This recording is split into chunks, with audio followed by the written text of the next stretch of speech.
Actually, sir is connecting with us, sir. So we have to Yeah. take 2 to 3 minutes more. Okay. And how about R.K. Vyas sir and others? No. They are not. They So I will haven't connecting with them confirmed. also. No, sir. They Okay. haven't connected yet. Okay. Nayak Sahib is in another program, I think, ITS Delhi. So he will be joining from there. Nayak sir, I have talked with Nayak sir. So Nayak sir is joining with us, sir. Okay. And secondly, what are the student groups are invited? Like we shared with the MCA only, and from We have your shared with institution, PGDM and BCA, BBA students. all. Okay, Yeah. good. That's good. Fine. And also check Salesh Srivastava ji. Yeah, Shailesh Srivastava, just calling him. You may send a WhatsApp simply. Yeah. I think he will immediately join. Okay. So just confirm to Vyas sir. As Vyas sir's Vyas, calls is not connecting Okay. with from mine. Okay, I'll be checking. Okay. You continue. Okay.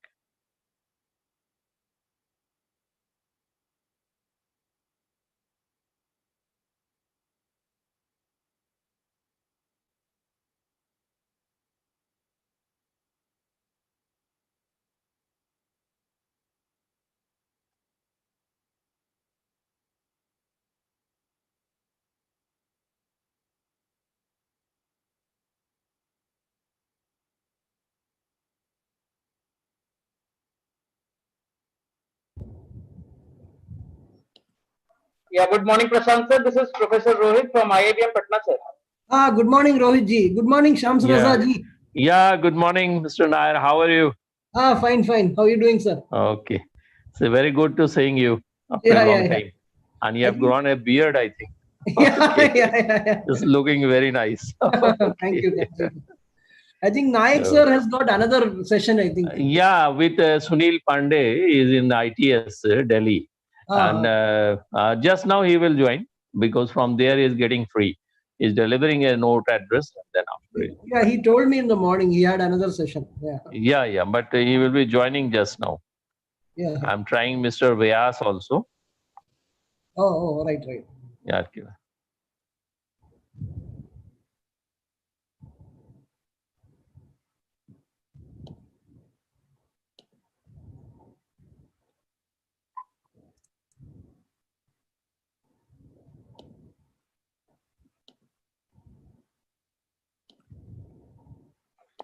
Mr. Rohit, you have sent the links to Mr. Vyas? Yes, sir. I have sent. Okay. I'll be sending it again.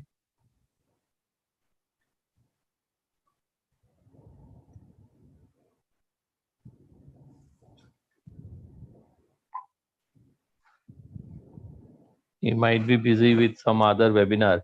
Nowadays, what happens with these online webinars, you will be engaged in north side of the country at the same time at the, say, east side of the countries. And so within 5 minutes, you may be switching, which is not possible in face-to-face mode. That's why the Prime Minister has rightly said that we can make it as an opportunity. And that is happening with IT, I think. That is happening truly. Because learned peoples we are connecting. Dr. S Patil is with us, and Mr. Salesh will be joining shortly, I think. And even the people from abroad. That's why normally these webinars cannot be termed exactly as a national or international because it is always international. Everybody People, can join from anywhere. any region, like your friends are joining from Sri Lanka or from Australia, even though they are not a speaker, but it becomes connected there. That's why this Vice Chancellor of Macau has said some time back from Kolkata that we cannot term it as a national or international. It is always international. I said, yes, sir. That's true. Boundaries have been thinned down to a very large extent. Sir, exactly. National sovereignty and all those things are getting, the whole basic concepts are undergoing a terrific change due to IT. Exactly. And the basic concept of Vedas Vasundhara Yes. Kutumbakam Yeah, is that is really, really coming true. very IC true, sir. platform. Yeah, absolutely. Exactly, sir. I think students are getting its maximum benefit. I talked some students from Lucknow, and some Ah, of the students of Bihar are studying in Mewat, Haryana. There is a mhm. government college, Mewat Engineering College. They Okay. said, sir, if our director is sharing the links, we are connecting different parts of the country in different webinar, and we are getting a lot of information and concept which Yes, cannot yes. earn within say semester of a study in a face-to-face mode. Very That true, is sir. happening, and this Yeah, is a exactly right scenario. yeah, That's yeah. why the CSI approach is really appreciative, sir, because CSI continuously organizing Yes, yes. around the country a Yeah, lot of number of seminars, workshop, faculty development programs, and everyone yes, is yes. getting benefited. Yeah, yeah. Very true. There is no proper mechanism of collecting feedback. Otherwise, we can uh, display it on the portal of CSI, the feedback of the people. I've requested Mr. Gyanashekharan that if Mm-hmm. you possible, you try to get a message to the attendees who have registered with their email ID and collect their line of codes as a feedback and just Mm-hmm. display with a link on the CSI national portal. Let us Yes, see yes. what people are saying. Sir, but this is really my university, Indira Gandhi National Open University. I belong to that university in IT and computer program. I was a Yes. coordinator from since 1999. So Okay. what we feel, we are already technology enhanced learning system in IGNOU. We are already Yes. multimedia, multi-mode delivery. But Yeah, yeah. during this pandemic, what advantage we got? We organized around 40,000 classes only in the Bihar, Jharkhand, and entire region of the IGNOU. Only Bihar and Jharkhand IGNOU programs. 40,000 Ah, classes. Right okay. from April, I think Mm-hmm. 6th April, we started Acha. in some places. So that this MHRD has given an appreciation to our Vice Chancellor. Around Ah, the country, lot of classes. Almost semester we have completed online mode. yeah, Like BCA, MCA, yeah. only we have not given a face-to-face interaction during the practical session. Otherwise, theory classes are well covered using Mm-hmm. online modes with the full durations. And now we are planning in the next semester to organize this practical also for Okay. MCA, BCA especially, using the integrated mode of Moodles and team viewers and this Ah, platform of connectivity like Google Meet and Zoom. So we hope we will be able to deliver the practical also because 90% students are having laptops or desktop at their home. yeah, yeah. So if That's they can, good morning, sir. Naik Naik sir sir, has good morning, joined. sir. He's on the phone, Good I think. morning, Naik sir. Naik sir, please unmute, sir. Naik sir. He might be talking over phone. I think he's unmuted. He's muted only. Yeah, Yeah. anyway, he's unmuted. Vyas sir is also connected with us, sir. Okay. Good morning, Vyas ji. बस आ गया Good Rohit morning, Vyas Yes. ji. Yes, sir. Yes, sir. Vyas sir is also connected. Good morning, Vyas sir. Vyas sir, please unmute. Patil साहब good morning professor Yeah, Naik good morning, all. Good morning, sir. Good morning. Good morning. Good morning to all Good morning, sir. Good morning, sir. Namaskar. Good morning, Actually, sir. I had been in another program just to. Yeah. Sorry Yeah. for that. Yeah. No problem. We are knowing There had it, been a sir. program by ITS group Yeah. and inaugural session. And when we have heard you live on the lecture on that platform also. Oh, you Yeah. had been connected. Yeah, I was connected there, sir. Very good, so nice. छोटे भाई भी आ sir, गए बस. Yeah. Yeah. Yes, sir. Naik sir is I'm there. will be connecting within 10 minutes, sir. छोटे भाई And Saleh sir, I had called to Saleh sir. Sir, Yeah. नमस्कार. So Saleh sir will also connect in नमस्कार 5 छोटे minutes. भाई नमस्कार. कैसे हैं sir? ठीक है. अरे शैलेश क्या गया शैलेश उन्होंने कहा सर 5 मिनट्स में वो भी ज्वाइन कर रहे हैं सर. अच्छा वो ज्वाइन करेगा तो स्टार्ट करो भाई will be coming late. Yeah, sure sir, sure. Sure.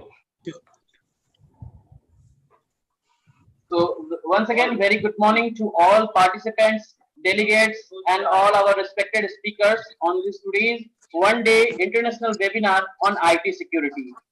So we will start with our today's first session, that is our opening remarks and inaugural session. And for that, I like to welcome Professor Dr. A.K. Nayak sir. But before we proceed, let me introduce Dr. Nayak. Professor A.K. Nayak is the immediate past president and chairman, Academics and Awards Committee, Computer Society of India, is the director of Indian Institute of Business Management, Patna, and having more than 35 years of experience in teaching, training, and administration in the field of computer science, information technology, as well as in management. The former president of ICT section of Indian Science Congress Association and former chairman of Indian Society for Technical Education, Bihar, Jharkhand. Professor Nayak is also the fellow Computer Society of India, International Society for Research and Development, UK, Writers, United Writers Association, National Association of Computer Education and Training Management Studies, and Promotion Institute, New Delhi. Professor Nayak is associated with academic programs of more than 40 universities, represent as an expert member in several bodies of Government of India and state government authorities. He has authored 162 papers, 12 books, edited 9 books, and 10 proceedings of national international conferences. Receives many national and international awards, and his biography is published in 7 international directories. With these words, I like to welcome Professor Dr. A.K. Nayak sir for opening remarks. Thank you very much, Rohit. Thank you, sir. First of all, I welcome each and every participants to this August International Webinar on IT security. And very good morning to all of you. It's my privilege that I am here to welcome and deliver my opening remarks regarding this webinar. First of all, respected and most honorable Vice Chancellor of National Law University, Assam, learned personality,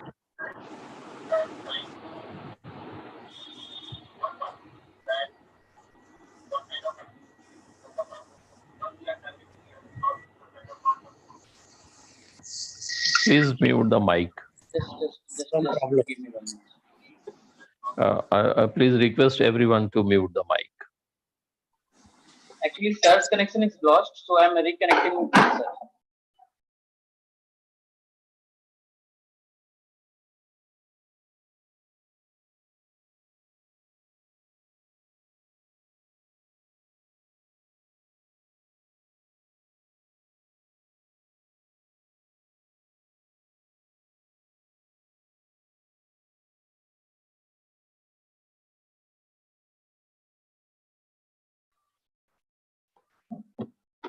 Yes, sir, please unmute. Yes, sir, now you are audible.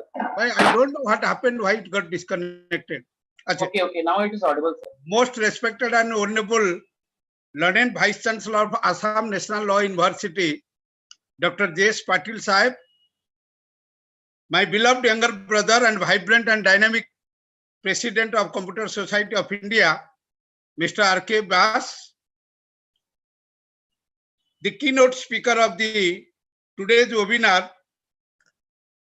the Senior Technical Director of National Informatics Center, Government of India, as well as the only established Digital Government Research Center of Ministry of IT, Government of India, and its head, Dr. Shailesh Kumar Srivastav, and the another invited speaker, Dr. Malay Naik, the Executive President of IT Buzz Limited, London, as well as Chartered Fellow of the British Computer Society, and a very able and successful businessman in hospitality management in the United Kingdom, and most dynamic, vibrant young professor of Amrita Vidyapitham, one of the largest educational group in South India, and its chairman of the Internal Quality Assurance Committee, and the former editor of CSI Communication, the former National Student coordinator of Computer Society of India, very dynamic personality, and particularly my academic son, Mr. Prashant Nair, and the regional vice president of the Computer Society of India, in charge of the state of Bihar, West Bengal and Assam and northern northeastern part of the country, Mr. Shams Raja, and other participants, professors, assistant professors, and other academic legends of the different universities of the country who have been connected, the industry persons, the student delegates, and my colleagues and organizers at Indian Institute of Business Management. Most of them are my students. Professor Ganesh Pandey, Deputy Director of the Institute, who is the convener of this webinar. Professor Rohit Kumar, the host of this webinar. Professor Gopal Krishna, the State Student Coordinator, and other personalities who have been contributed for this success of this webinar. Very good morning to all of you and welcome to this webinar. On behalf of Indian Institute of Business Management, who is the host institution of organizing this international webinar, along with the Computer Society of India Patna chapter. On behalf of the management committee of this great institute, having the academic records of 41 years old, Indian Institute of Business Management got established in the year 1979 as the oldest management institution, 18th oldest management institution of the country, as well as the first institution to impart the computer education, the hotel management, hospitality education, journalism education, journalism and mass communication, Bachelor of Computer Application, BSc, MSc, information technology, paramedical courses. In all these things, the institute has created the record to become the first institution in undivided Bihar and Jharkhand. And the Computer Society of India is the largest apex body of the IT and computer professionals of the country, having more than 500 student branches and having more than 81 chapters and a tune of the members of 1,25,000 around. Now it is headed by my most beloved younger brother, Dr. R.K. Bass, as its president. And on behalf of both the bodies, on behalf of the managing committee, on behalf of the Computer Society of India Executive Committee, I extend my millions of thanks and billions of gratitude for the gracious presence of Dr. S Patil, the Honorable Vice Chancellor of the National Law University, Assam, to become kind enough and agreed on my telephone and expressed his consent to inaugurate this occasion, to inaugurate this auspicious event, to inaugurate this colorful webinar by his noble hand. Sir, I really, on behalf of all concerned, express my gratitude and thanks to you. We are really honored by your gracious presence here and by the gracious presence here for inaugurate this webinar. I am also very much happy to welcome formally my younger brother, Professor Bass, the most dynamic, vibrant president of the Computer Society of India, under whose able guidance the year 2020 and 21, in spite of the pandemic period, in spite of the corona period, but able to have organized the record number of webinars. Perhaps I think it might be also recorded in the Guinness Record Book. I can be very happy to note that 215 webinars have been conducted so far within 4 months of the pandemic period at different parts of the country. So this happened, and we have kept a target as the chairman of the academic committee of this great body to complete near 1,000 number of webinars during this year 2020 and 21. In the series of that, today Patna chapter is going to host its 18th webinar during this period, and particularly it is the 13th webinar conducted by the Indian Institute of Business Management in collaboration of the CSI Patna chapter. And this time we have kept the theme IT security, a very broader topic, and for which there are 3 able keynote speakers. Dr. Shailesh Kumar Srivastav, an outstanding personality in the field of computer science and information technology, though he belongs to the National Informatics Center as a senior technical director, as well as the head of the Digital Government Research Center, but he is quite academic bent of mind and completed his doctoral program in computer science and information technology, and a very popular Nobel speaker anywhere in the state of Bihar. You can find the webinars and seminars, and he must be there, Dr. Salesh Srivastava. Apart from that, a key personality for developing many of the projects under the government of Bihar, as well as assisting the government of Bihar in a very generous way.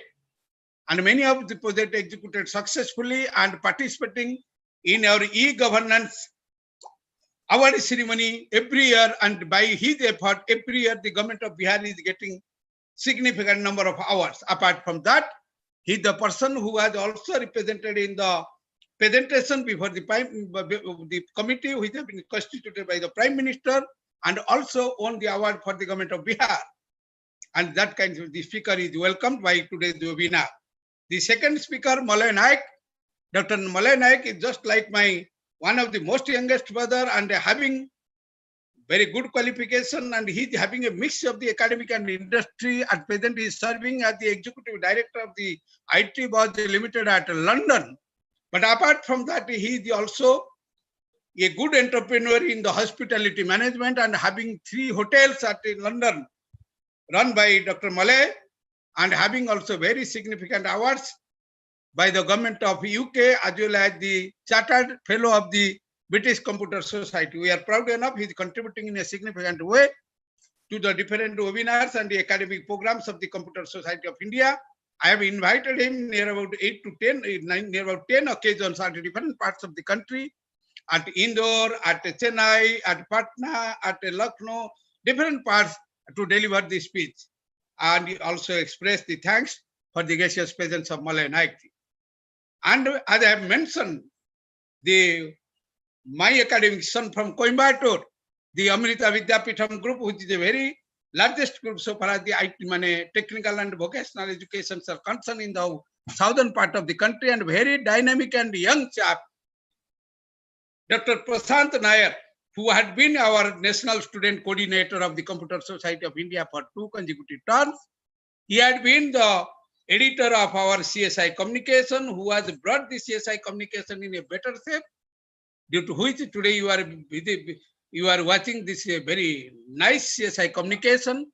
Now he is one of the members in the editorial board of our most prestigious research journal, Journal of Computing. Apart from that, he has also represented in many forums on behalf of the Amrita Vidyapitham at different places, and also got the awards from many ministers of the government of India. He is here. I have divided the IT security into 3 components, because the IT is a very vast area. IT security is the concern of now. So that if you consider the cyber security, if you consider as a whole domain, the network security and the web security are also the part of the complete cyber security. That is why what I did, I developed the things like that. We'll be entering and we'll be moving from the micro concept to the macro concept. First, we'll be starting with the network security, in which Dr. Salesh Srivastava is the expert, because managing all the networking concept under the Government of India National Informatics Center Forum, that you know, the largest and highest body in the country for imparting the IT culture and practices and IT services to the remotest locations of the country, as well as to each and every citizen, by the implementation of e-governance project, by the implementation of the broadband connectivity to the panchayat level. The country is comprising of 250,000 panchayat successfully, and establishing of the community services center, as well as many more. And the IT minister announced near about to have 1 lakh of the Gram Panchayat will be also connected by the fiber optics this year.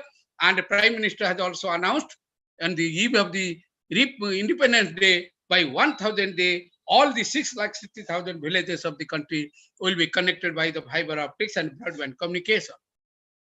Digital India projects are to be a great dream to be full up by the 2022, under which the target is to make the empowerment of the every citizens of the country and country is having a great challenge due to the digital divide and many things. In that direction, the National Information Center is contributing in a very big way. So friends, as you know, when the massive applications of the information technology will be there, information services will be available at the remotest part of the country, even if at the remotest parts of the different parts of the globe.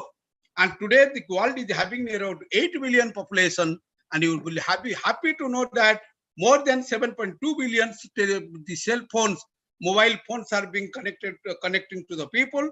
And in India, having 1.35 billion people, the country is having more than 1.2 billion of the mobile connectivity. And near about 65 crores of more people are using the internet, and 60 crore more people are having the smartphones. That is why we became able and capable to implement the education 4.0 in this pandemic period, and completed the online education and catered the services to the 70% of the student community during the 4 to 5 months. These are some of the positive factors, definitely. And what is the basic principle that has been kept under the visions of the Digital India project? The first vision is that you have to have the best utilization of the available digital resources in the country. And the second is that the services on demand, that means any citizen will have to demand of any service, the services will be available, which will be done by the e-Kranti, the fifth pillar of the Digital India. And the third point is the digital empowerment of the citizen. My one point is that when the domain will be large, where the spanning of the connectivity will be more and more people will be utilizing the IT services, definitely the challenges of the privacy and security will be also having the related quantum growth, and accordingly exponential growth will be happening. If you are having a limited concept, then the security and privacy is having the lesser threat compared to that.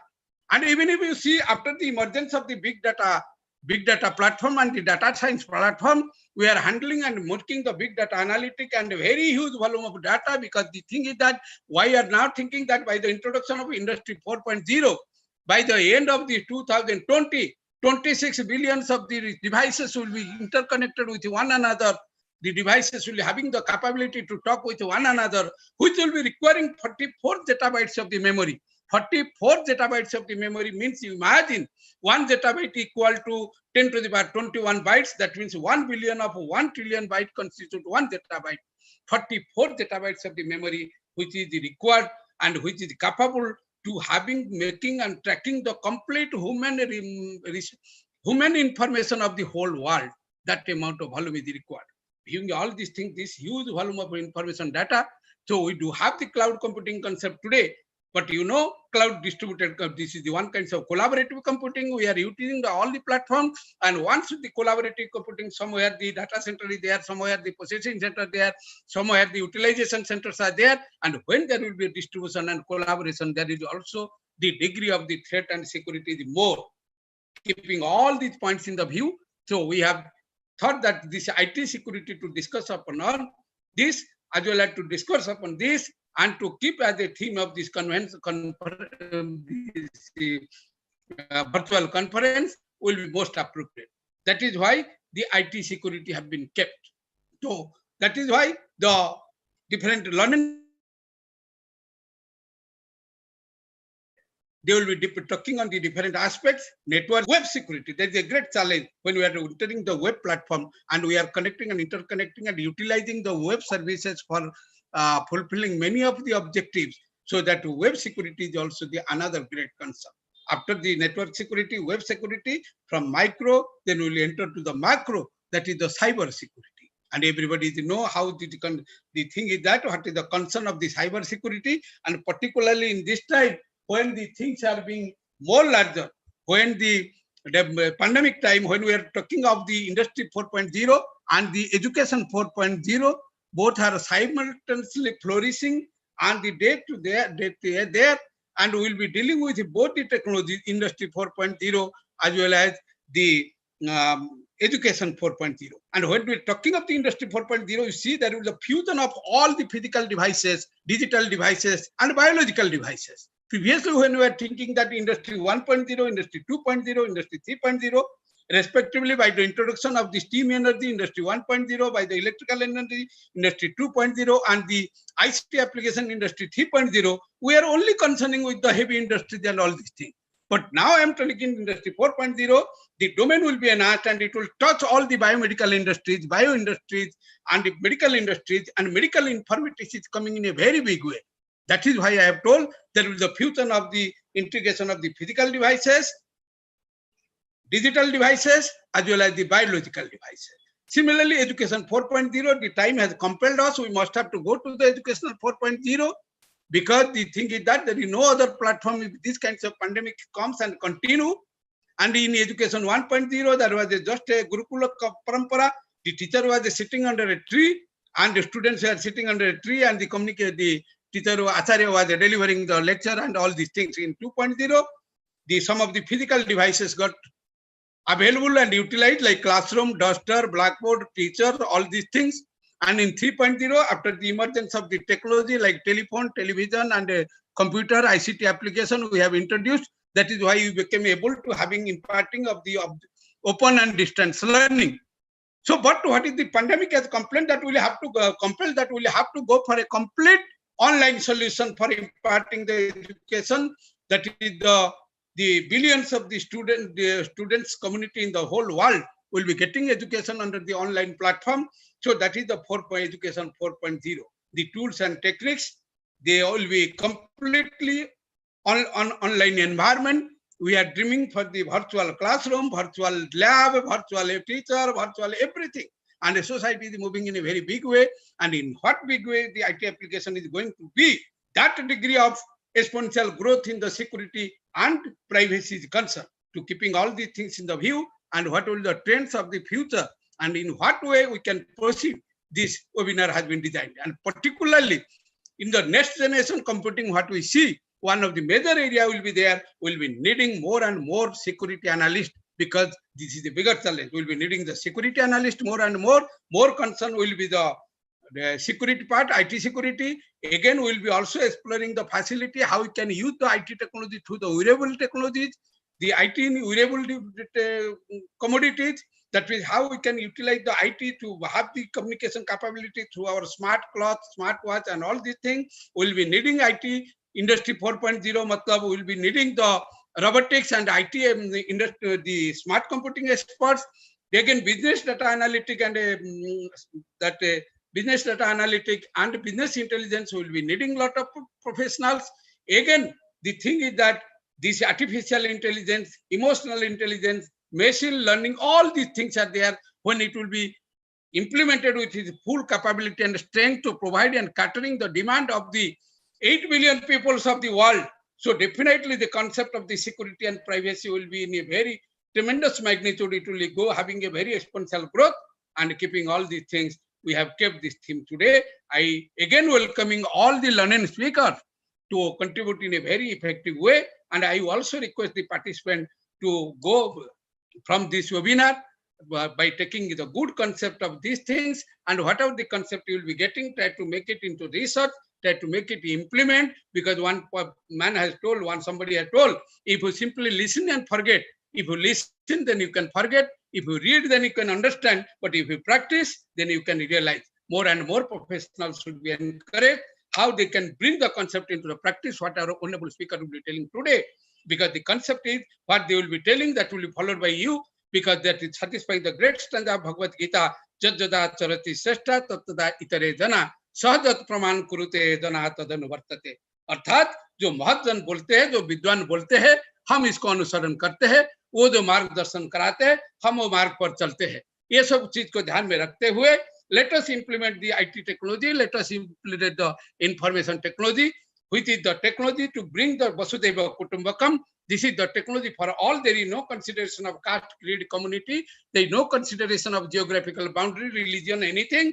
That is why we tell it is the universal technology. It is the technology of the mankind which illuminates the society and which can be considered as the torchbearer for the society and will satisfy the great stanza of Bhagavad Gita. Bhagavad Gita, Aham nijo parveti svabhava lagute tasang udara chetasang cha vasudhaiva kutumbakam. That is the information technology which can bring the whole globe into a village, and it will connect and interconnect the global forum by the connectivity of the 7 billion plus mobile and by the connectivity of the billions of the internet connectivity with these things. And let us use this technology. Let us come with a very effective point of discussion of the security concept of all the concern areas so that the technology should be utilized. Sarve bhavantu sukhina, sarve santu niramaya, sarve bhadrani pasyantu makasti. Thank you very much once again, and with a very great, very honestly expressing my gratitude and sincere thanks. And I hand over the mic to Rohit, Professor Rohit. Thank you so much, Naik sir. With these, we are now head towards our next session, that is our inaugural session. And for that, I like to welcome Professor Dr. J.S. Patil sir. But let me introduce Dr. Patil.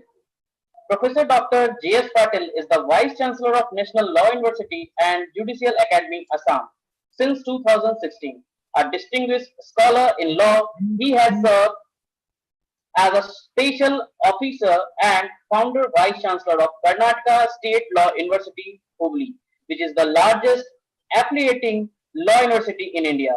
He was founder, chairman, and dean of law faculty, founder director of the College Development Council, and founder coordinator of the Center for Studies in Vijayaneshwara, Mitikasra, and Human Rights at Gulbari University, Gulbar, Karnataka. He has written 11 books, published 37 articles, guided 8 PhDs and 9 MPhil scholars, and 22 lecturers.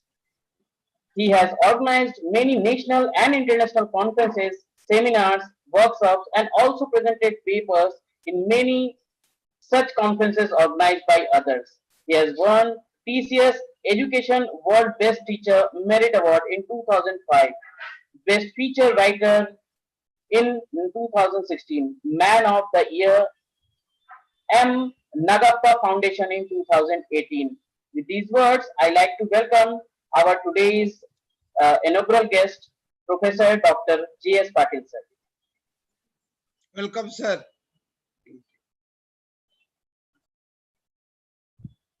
Sir, please unmute. Rohit? Yes, sir. Am I audible now? Yeah. Yes, sir, you are audible. Yes, sir. Oh, thank you. Welcome, sir. Welcome you, sir. Thank you very much, sir. Professor Dr. A.K. Nayak ji, immediate past president of Computer Society of India, and this webinar chair. Mr. R.K. Vyas, President, Computer Society of India.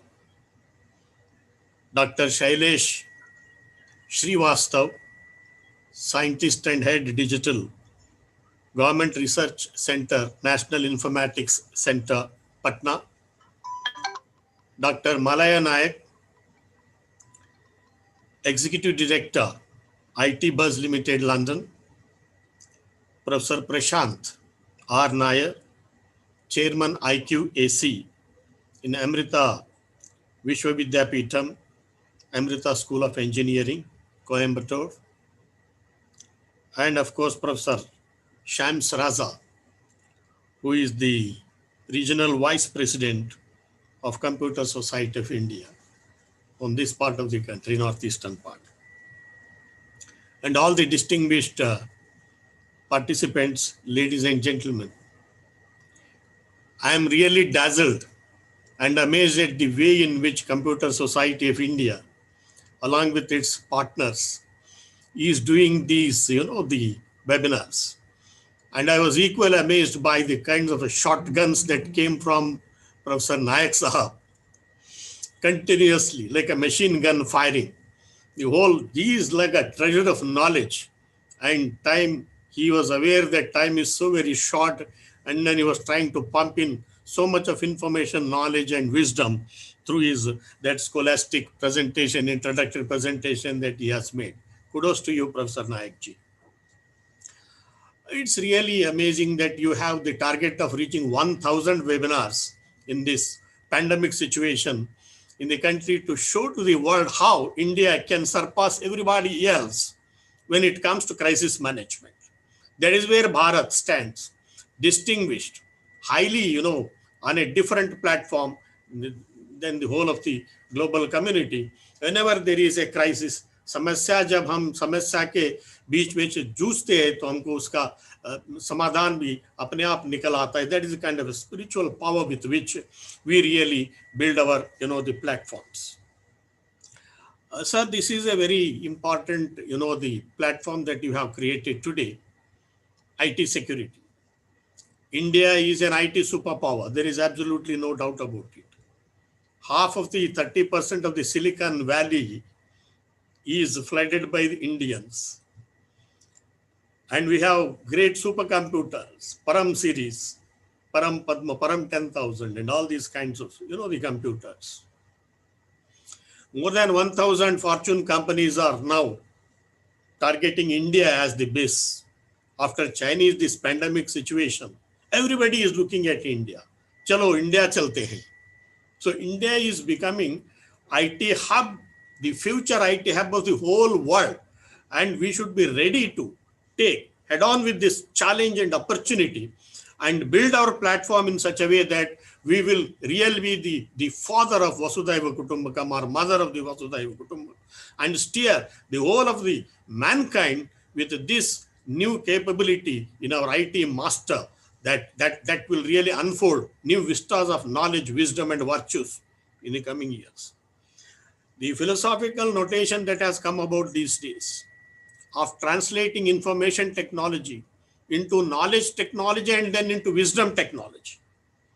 So this information technology, India is capable of translating it into wisdom technology by that spirituality with which we always engage, whether you any scientist, nuclear scientist, starting with Raja Ramanna, Brahmadatta, and you are CNR, everybody, they're all highly spiritual people, and then it is a fine blend of spirituality with science and technology, which is entirely different from what it is elsewhere in the world.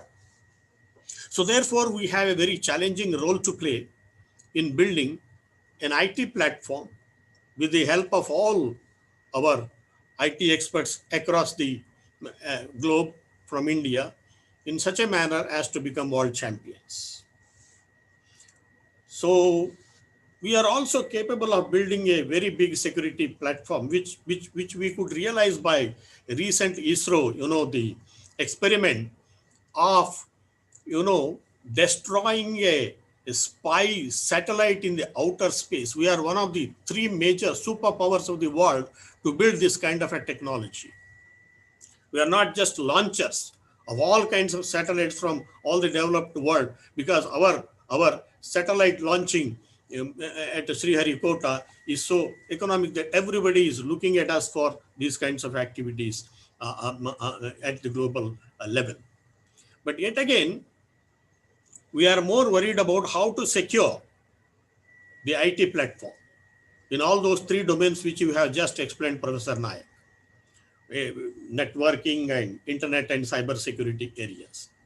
Being a student of law, I am not a student of information technology, but yet I'm a student of law.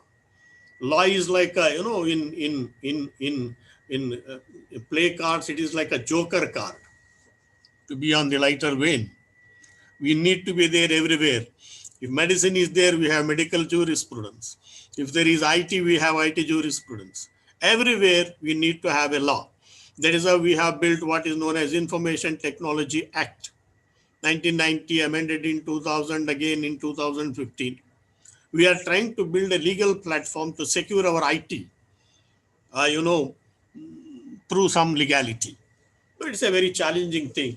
At the global level, America has done Digital Millennium Act, and at the global level, we are trying to build some kind of a information technology security processes. So security is both technological as well as legal. Technological security, you technologists will build. It is by way of firewalls and other lots of, the kinds of, things. You have had hackers to be contained by ethical hacking system, which people like Ankit Fadia some 2 or 2.5 decades ago have built. And that is how some kind of a security system is being tried by this kind of a platform to contain the hackers. We have lots of insecurity due to ransomware and other kinds of spywares and varieties of types of virus. I still remember 3 decades ago, a young German boy by name Ivan Jackson. He was a computer bug. He developed what was known as saucer worm during those days. It was such a terrible worm. It has, it has destroyed so many, including railway system and lots of big companies. Their computer networking has been interfered with, and there was such a difficult situation that the whole of the global community has to suffer under this young boy. He was just about 14 years old at that point of time. And then he became, the case went on for a very long time in the United States of America, and then ultimately was convicted for what he started as a play. He was a computer bug, and he started doing that kind of an activity, and ultimately ended up himself in jail. So, cybersecurity is one of the very important domain where we are all, because it is a problem of the man's privacy and the science and development of the society as a whole. It is a philosophical conflict which we have to, as philosophers, we in the postmodern era call it as what is known as, the kind of a deconstruction philosophy. So whereby we try to deconstruct. So whatever that has been brought about in the modern times through IT, through knowledge domain platforms, in that systematic science and technology domain, is all getting reoriented in the postmodern world, even at the philosophical level. So 300 years of European Renaissance has brought us democracy and all democratic values of life, liberty, equality, dignity, fraternity. And today we are talking in terms of deconstructing this kind of a majoritarian philosophy of life, liberty, dignity, etc. And we are looking at micro level people who are suffering. It may be LGBTQ or whatever. And focusing upon every unseen, invisible people in the world who are to be taken care of. So when we are talking in terms of cyber security, this kind of a deconstruction, I believe, which is happening in the field of philosophy by great people like Anga, Derrida and Lacan and other people, is also to be brought about related to the information technology domain. And that is how now you develop through your artificial intelligence. Dr. Nayak was mentioning about big data management and the difficulties that the way networking and collaboration activities through which we have to manage the big data and then use artificial intelligence. Even in law, we are thinking of using. Chief Justice of India, Sharath Arvind Bobdeji, was telling that we are going to use in the justice delivery system, artificial intelligence in the coming days.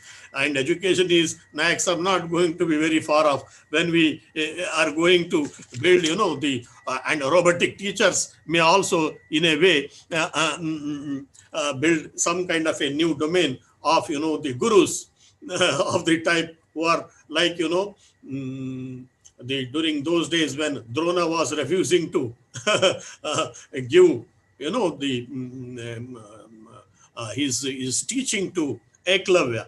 Eklavya creates a robotic, perhaps, kind of a teacher in Dronacharya's that, the effigy, and then starts learning his Dhanurvidya kind of a situation.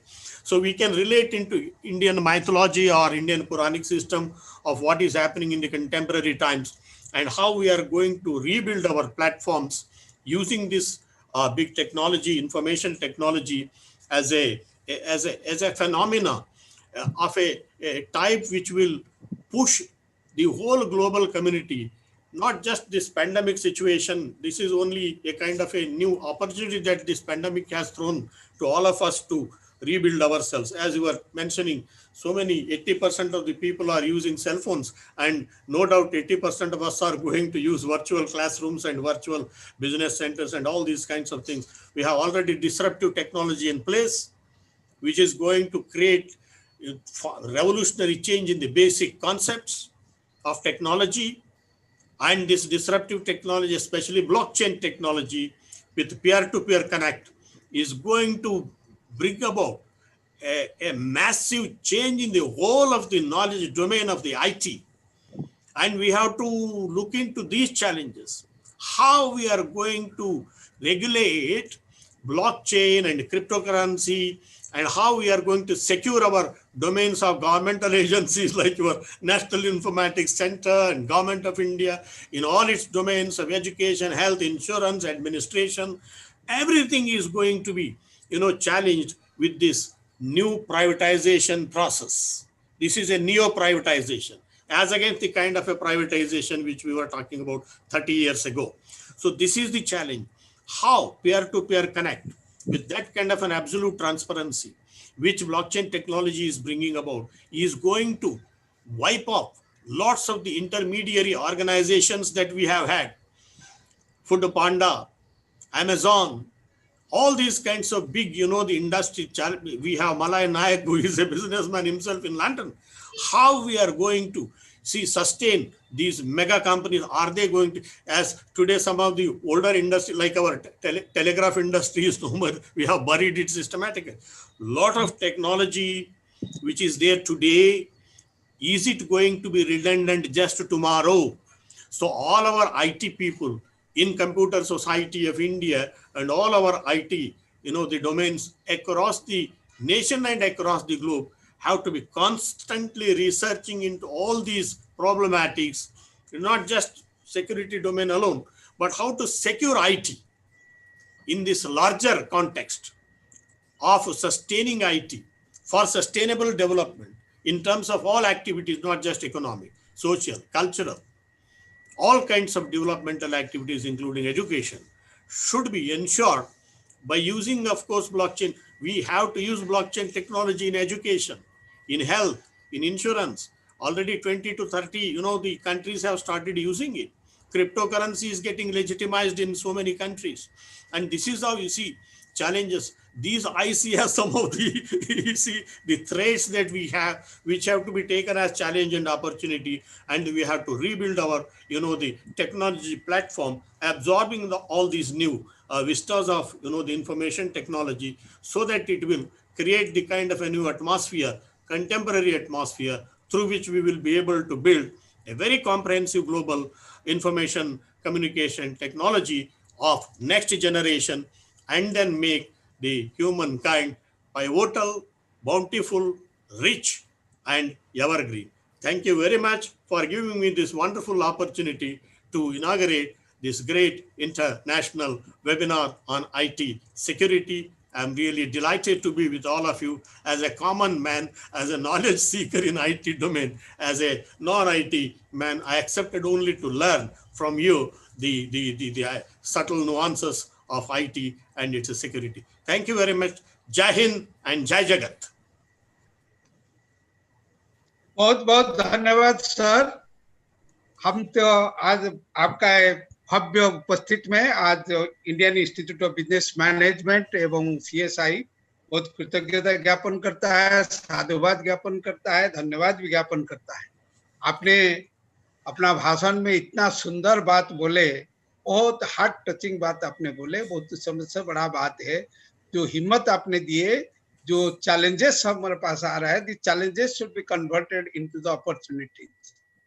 So definitely, particularly हमारा country में India is a country where the challenges are very much, because when we are going to translate the dream of the Prime Minister into action to complete implementation of the digital India, we have to keep in the mind the great challenge is that for the citizen empowerment, digital empowerment of the citizen, India is a country which is being spoken by 882 languages. Some tribal people having their language, some people having their language there.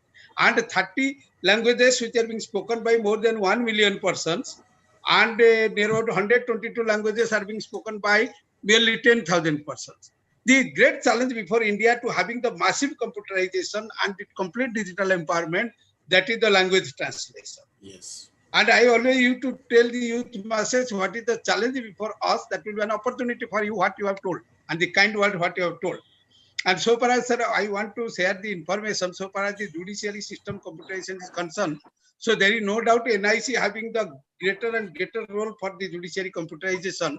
And the 14,000 courts of the India have been computerized and all these things. And most important thing, sir, I want to share Patna High Court is the first High Court in India which has got computerized. Many people may not know or do not know. Justice G.C. Bharuka had been there, who had computerized the Patna High Court in 1992.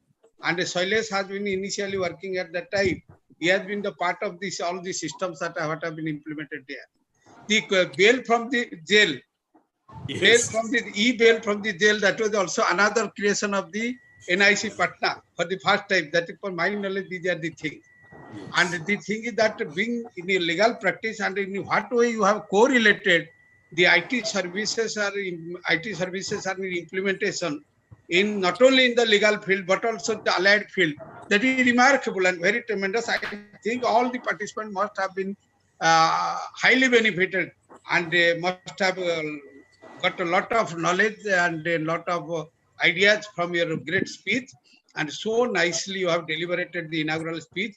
Whatever the words of thankfulness, thanks has been given, whatever the magnitude of gratitude we can extend, that is less comparison to your gracious presence here. Thank you very much, sir. Thank you. And particularly on my invitation, just by a simple telephone call, you are so generous. You came and inaugurated our webinar. We are really grateful on behalf of the IEBM and on behalf of the CSI. Thank you very much. Rohit, please. Thank you so much, J.S. Patil sir. Thank you so much, Naik sir. So now we are moved towards our presidential address. So let me introduce Mr. R.K. Vyas. Mr. R.K. Vyas is the president of Computer Society of India. He is a member, governing council, Institute of Electronics and Telecommunication.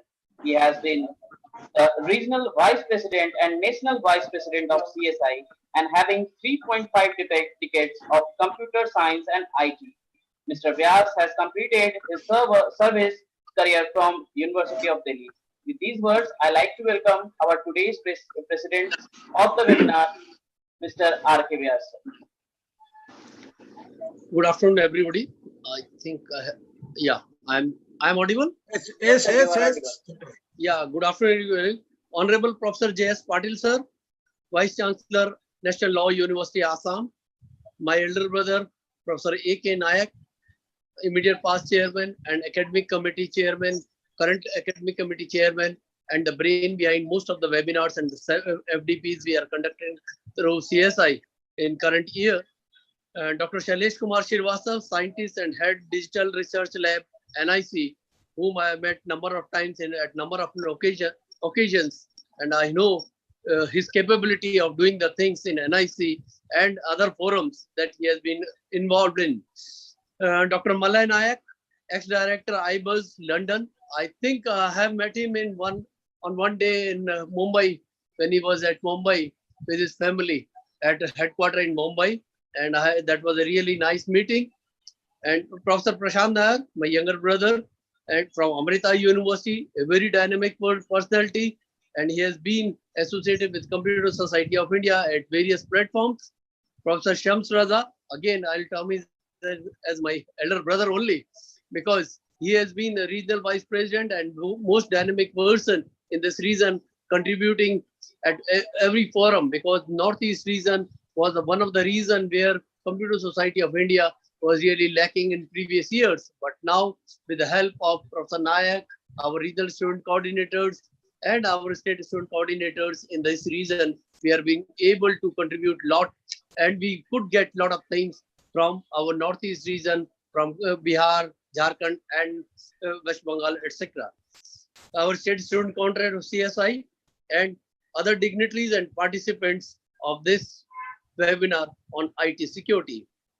I must thank Professor Nayak because there would have been none other suitable person to be the chief guest of this than Professor J.S. Patil when we talk about the security.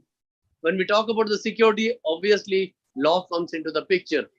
And when we say law, obviously the person like the Vice Chancellor of the National Law University with a varied background of law and the knowledge of the security aspects has been taken care. So he has been there with us. I'm very thankful to him, and I have heard him that he has been very nice in talking a lot of things. We have got eminent speakers after me, so not much to be told, but I must say IT security today has again been a very vulnerable topic which we have to talk about in the security reasons. When we have immediately we have to shift from our physical platforms to the online platforms. When we talk about the online platforms, then the security has become really the talk of the day. IT security, when we have, see, lot of things are being played or being done through Zoom, through Google Apps, and many more things. And this way, and every platform and every cloud platform of these uh, service providers, they have been recording each and every aspect of our activities which we are doing, whether it is our court proceedings, whether it is our intellectual proceedings in the institutions, whether it is a meeting, anything, everything is being recorded. Now we have to see how these intellectual properties are secured through our IT infrastructure.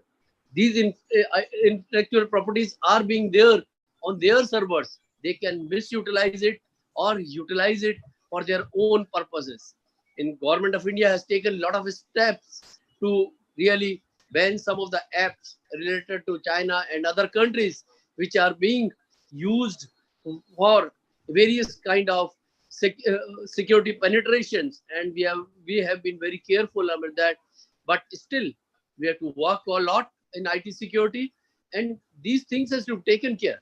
How do we protect our intellectual property rights? We have got lot of intellectuals, lot of things are being worked, and many people are really doing their research and activities, and they are collaborating these things on the webinars and the faculty development programs, informing. Basically, their view is to inform and educate all the professionals, all the young students and the young faculty members for the future of the country. But in this same way, if these things which we are providing, they can be misutilized and then can be used by other users, by other countries and many other forums also. We have certain kind of end-to-end cryptography and many more things when we talk about these service providers. But the end-to-end security doesn't mean that we are secured enough. I think Shailesh Srivastava and Malank and Prashant will talk about these points, how we are securing our right things which are placed on various clouds servers like Amazon, like Cloud Security, Zoom, IBM, Amazon, IBM, etc., IBM Secure, etc. So these has to be really taken care at this aspect, and many more things in the security. When we talk about, we have got a good, fairly good IT security laws or IT laws available, but still there are a lot of things which are to be taken care. And I hope with a combination of the law professionals, with a combination of the IT professionals, with a combination of the faculty researchers and the teachers who are doing research on the security and various facts, they can be done. We have been talking about the security, we have been talking about the cryptography, we have to other features, we have various laws, intellectual laws which are being there, and we have got algorithms to secure the things. But still, IT security is again a vulnerable thing. One of the things which I have been talking a lot is that the IT hardware which we are using from the other countries, maybe the friendly countries or unfriendly countries, but obviously these IT hardwares still can peep into our own security. IT software securities, we have been talking a lot and we have been working. I think India or the scientists of the India or IT professionals of the Indias are pioneers in software, talking about the IT security softwares. But what about those chips, those things which are already been embedded for taking care, taking lots of our knowledges from the IT hardware? That has to be taken care. How do we avoid them? How do we have a firewalls? How do we come out of these security IT chips which are really taking or really doing things and taking away all our things on their own chips and utilizing it by any means, whatever they have. So these kind of things, I think we'll be deliberating in some of these topics. And at this pandemic, when we are more and more connected, more and more using various IT activities on the online, this IT security plays a very pivotal role, and we have to really work very hard. And the persons which may be talking about these things, they have got wide background of these things, and they will be really taking these aspects and discussing on these aspects with the help of various platforms we are working on. Uh, for these things, I'm really thankful to all of us, and I must say that these platforms which we are having on this from Computer Society of India, and today I'm also connected with one of the, in parallel, I have a session with the Institute of Electronics and Telecommunication Engineering. We are having a whole day inception programs of our various center chairmen all over the country. So these type of issues, now we have been discussing a lot of things on other platforms, also this platform also. So these things has to be taken care. I must say, Indian Institute of Business Management, under the guidance of Professor Nayak and other people in the Institute of Business Management, they have been doing a lot of good activities on IT platforms, security platforms, and many more things with the collaboration of Computer Society of India. I wish all success to this activity also and all the future activities we are working. One thing I must inform, as Professor Nayak has already told you, that we have been conducting a lot of activities. I think daily almost 3 to 4 Computer Society of India activities are being conducted. Yesterday, I was in far end of Maharashtra, Jalgaon, with one of the activities. Today, Professor Nayak was in Ghaziabad. Now, again, in the evening, we will be back in Delhi. Then again, I'm connected to Patna now. And these ways, the pandemic has really given us chance to talk to the professionals all over the country. So we should not think that certain kind of disruptions in the activities or in the physical mode can lead to sit down and lead to not communicating with each other.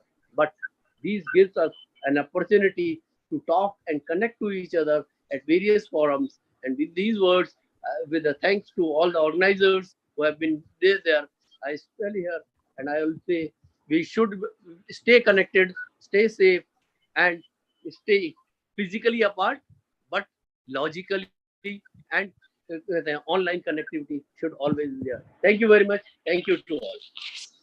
Thank you. Thank you very much. Rohit? Thank you so much, Vyas sir. Yes, sir. Rohit? Yes, sir. Thank you, my younger brother, Basji. I have one information for Patil sir. Patil sir, are you connected? So, sir, we are having a student branch at Guwahati also, Assam.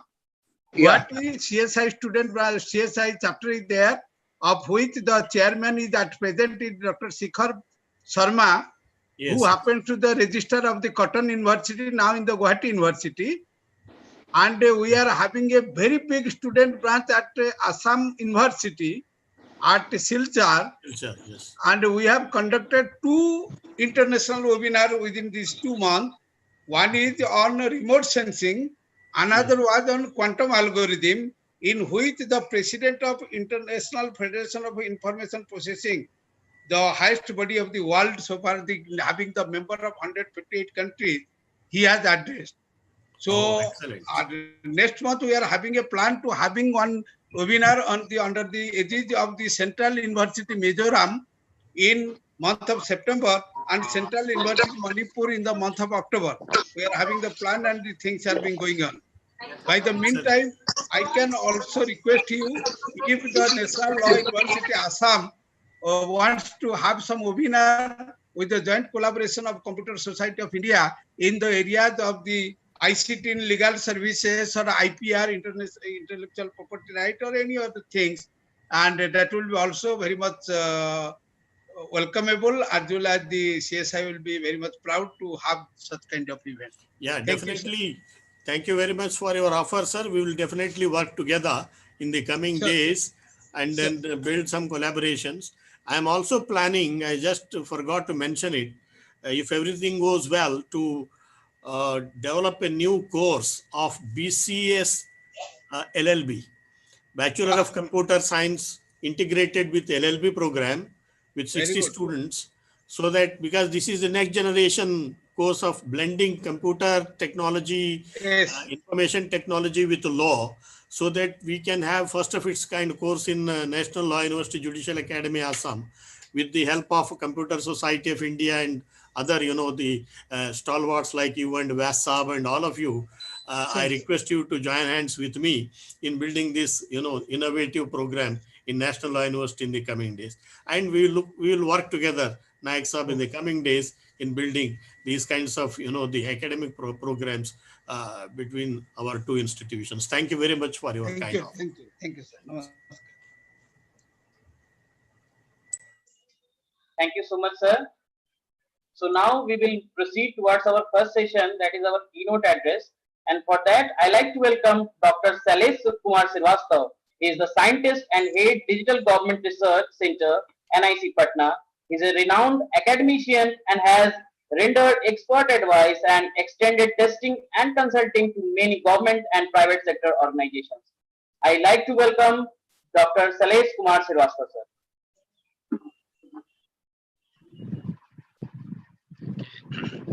Thank you very much. Respected Naik sir, Dr. S Patil, Dr. Malay Naik, and I think Dr. R.K. Vyas sir, CSI President, Mr. Prasant Nair, Mr. Sams Raja, and other participants who are connected through this platform.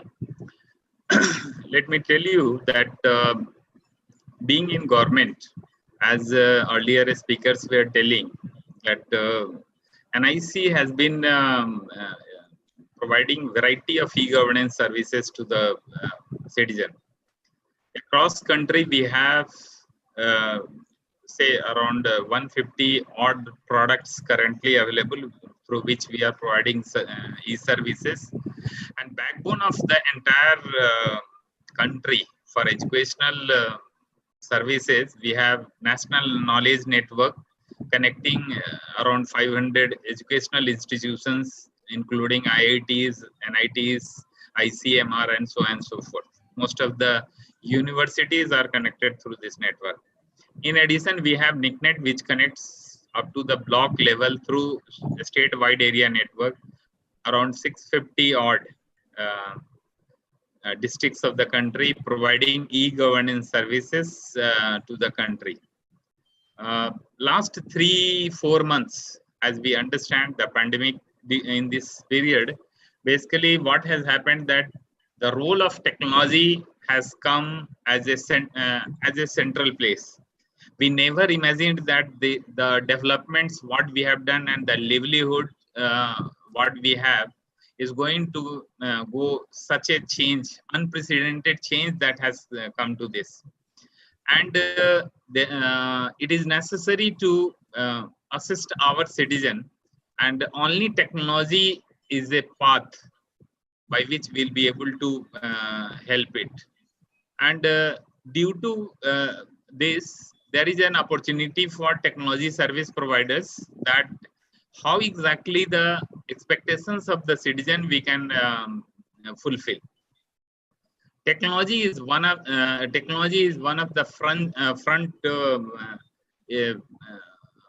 frontiers of delivery systems.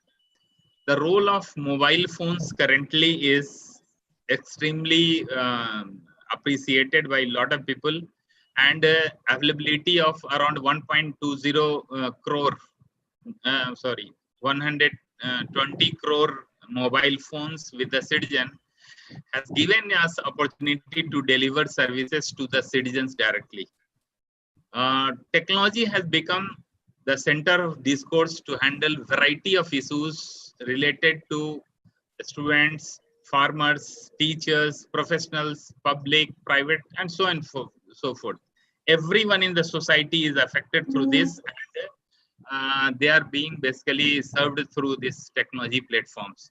When we started our career, we were developing softwares or say programs.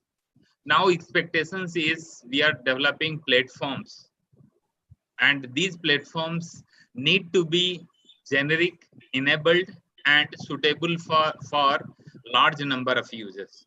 As we grow our applications to citizen, as we grow our applications to large number of people, as we develop applications which are accessible from home, the role of technology and the security aspect is growing heavily. And it is necessary that the information which is flowing from one computer to another, one network to another, need to be secured.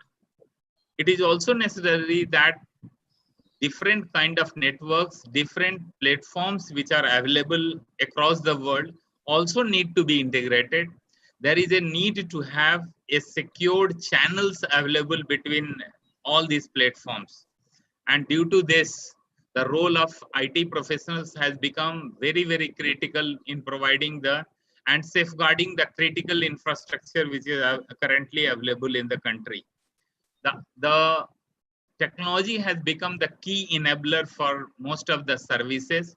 There is a lot of laws that has been enacted by central and state governments for providing right to public service, in which within a specified time limit we need to provide services to the citizen.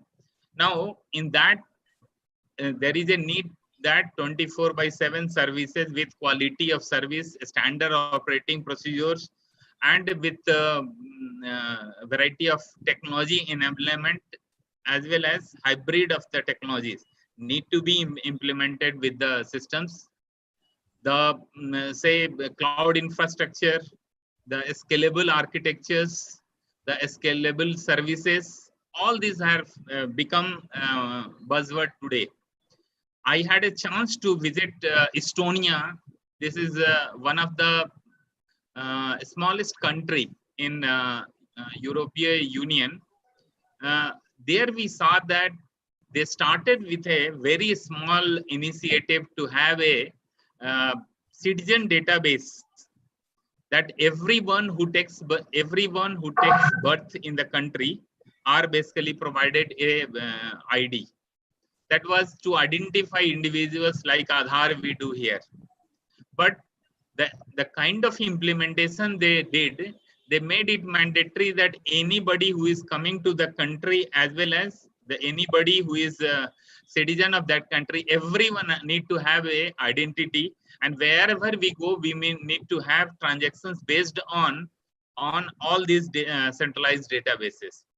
Later on, they created a X-road kind of a middleware architecture, which basically allowed that all such kind of applications will, which are being developed by either government or private or any kind of government or private services, all these need to be integrated. Let us say in India, currently we are thinking of having a centralized database of say patients.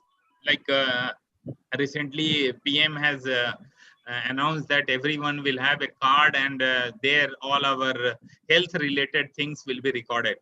In that country, we saw that it was already there was a system, and it was mandatory for everyone, either government or in private, in case they are diagnosing anybody, has to be recorded on a centralized server. Now, it's not matter of creating a centralized server and placing those data. The issue is how this data is going to be updated, what form this data is going to be exchanged between the applications, how the security standards are going to be implemented. One of our speaker was rightly saying that just creating an infrastructure is not going to be sufficient. The people who are going to be using this kind of applications also need to be trained. There should be organization-wide policy for security. There should be country-wide policy for making secured all this infrastructure. In case of NIC, we have variety of layers of security architectures which are being implemented. Some of, I'll just enlist what are the things basically we are enabling. See, some of the applications, you know, that citizens has to participate in, say, e-tendering kind of applications. There we have, say, digital signatures or different levels of digital signatures are being issued to the citizens so that they are able to participate in the tenders. Similarly, today, as most of us remaining home and we need to work from home to the office, we have a e-office solution available. This e-office solution allows that all the movement of files, letters, everything can be signed through digital signature or e-sign. There are two methods which is currently available. One is digital signature, which has been age old. We have been doing the main problem. What we were getting there is at every say 1 year or 2 year time, we need to get updated these digital signatures. Otherwise, they get expired, and we have to carry a dongle kind of thing everywhere. Now, e-sign facility, which has been which is an initiative through MIT. Basically is implemented through CDAC, is available in our platforms where it is possible to e-sign a document through say Aadhaar. That is OTP based Aadhaar authentication is possible, and we are able to e-sign those. So a centrally signing infrastructure is available. Similarly, many of our applications, like in case of India, I can have one figure I can tell you, 80,000 crores of money in this COVID period itself, we were able to transfer to beneficiary through, say, systems like PFMS. Now, all these platforms require that authenticity of individuals who are allowed to transfer need to be ascertained. It is necessary that multiple systems like UID system, this PFMS system, and even our own databases, the servers also need to connect to each other through some mechanism. So, for connectivity to these servers, basically whitelisting of IP addresses, whitelisting of say ports, and so many things we need to ascertain that these services are accessible only through specified channels. As sir was talking that in case of say High Court and Supreme Court judgments, lot of data from High Court moves to the central server and similarly back forth.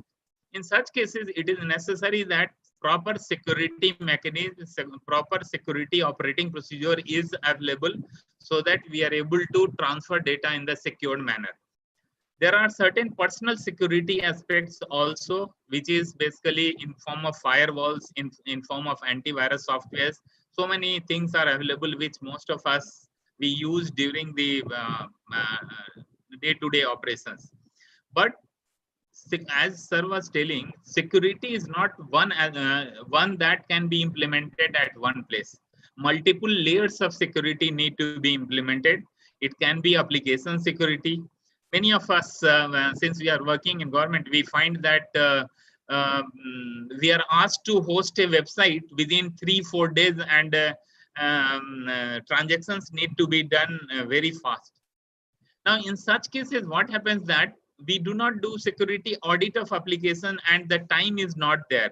So what we need to have that the programmers who are working in for developing applications, it is necessary that they themselves also should be trained enough to work in the secured environment.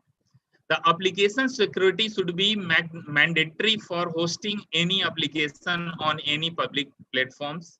And there need to have multi-layer security architecture that should be implemented within the framework. See, once we are hosting applications on intranets, the security level can be somewhat less.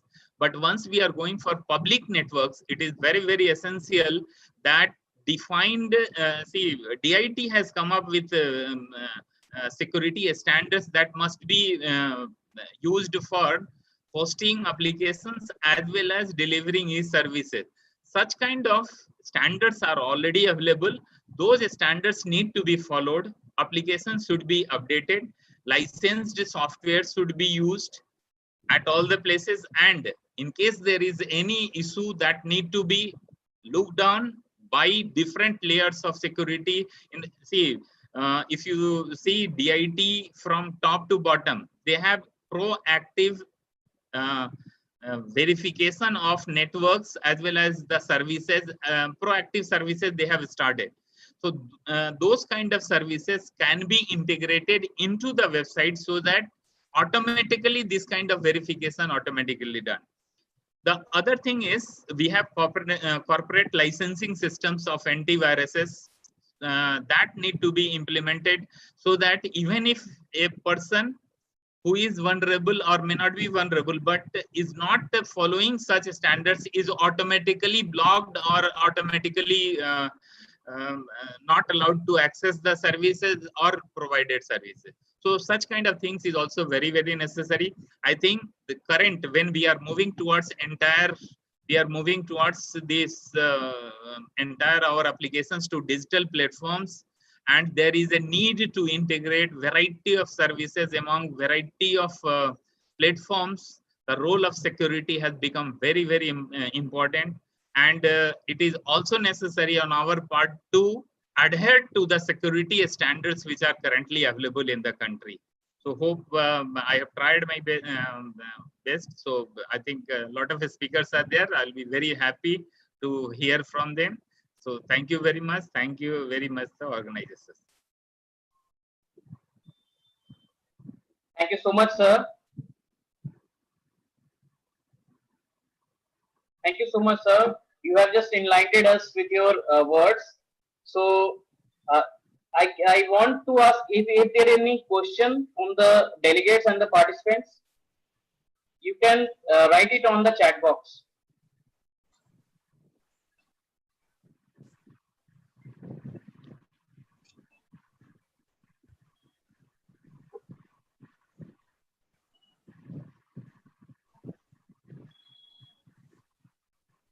So thank you, Salish Kumar Srivastava, sir. So with this, we will move towards our next session, that is our invited address. And for that, I like to welcome Dr. Malay Nayak. So before we proceed, let me introduce Dr. Malay Nayak. Dr. Malay Nayak is an entrepreneur and researcher with over 23 years of designing, developing, and implementing high-performance hospitality and technology solutions. He is currently working as an executive director with IT Buzz Limited, London. He also owns several SME organizations, including hospitality, IT, real estate, and event marketing industry. Mr. Nayak has published more than 30 research papers, including patents in international conferences and journals. He has been working with few universities as PhD examiners and also been working as program chair, editor, reviewer, and member for conference and journals. His current research interest includes project management and risk management. With these words, I like to welcome our today's invited addressee, Mr. Malay Nayak, sir.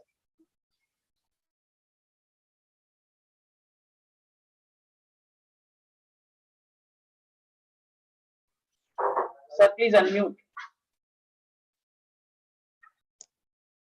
Good morning, Rohit. Can you hear me now? Yes, sir. Yes, sir. We can hear you. Very good afternoon. Good morning here. I'm real pleased to honor and part of today's webinar. I'm truly appreciate to Honorable Vice Chancellor Professor S Patil, CSI President's RKBS, whom I meet in Mumbai with my family. And really, it was a nice meeting with him. And Professor Nayak, who's really inspired me to give a chance to attending many conferences nowadays. And Dr. Solis Srivastava and Professor Prasant Nair, and also special thanks to Professor Samaj Raja, Professor Rohit Kumar, Professor Ganesh Pandey, and also thanks to all professors, students, administrative management staff of the CSI and IIBM. I'm really honored to be, I think this is my second time working at IIBM. I have already delivered a few lectures with innovation and entrepreneurship and also some technologies. And I have listened the all um, guest speakers, and it was really fantastic to learn about India security, so I think many things I learned. But I like to today highlight IT security. Um, IT security. I have see one question. Rohit, one thing? Can you answer one question of the Madhu? I think Madhu asked one question before I proceed my slides. I think Madhurani. 1 second. The question is, Yeah. Madhurani has asked one question. That is, what is the difference between IT security and cyber security, sir? right. So I'm going Uh, to answer that she's a question. student. So She's a student from JD Women's College, Patna. yeah, that's fantastic. I think IT security is a very vast topic, including network, application, web, and as particular as data security. Um, in cyber security, basically focus on digitals form, such as mobile, tablets, computers, workstation, like that. So, but cyber security is part of IT security. IT security is really vast. Is focus on data security. That's the difference. So, and a lot of I think people are a little bit confused about cyber security and IT security. That's a concern, I believe. But it's completely uh, as is correlated to both of them. But it's, again, emphasis that IT security focus on data security that closely with all platforms. Cyber security focus on digital and cyber attack, other things. So is it you want more? If Madhukar, if you can please let me know. Sorry, what is her name? Madhukar, I believe. Um, hello. Madhurani, sir. Actually, Yeah, she's Madhurani. Madhurani. Yeah, if she is it right answer or I have to more details about that? Is okay. Madhurani, is you have satisfied with the answer, or you need some more explanation? You can just write it on the chat box.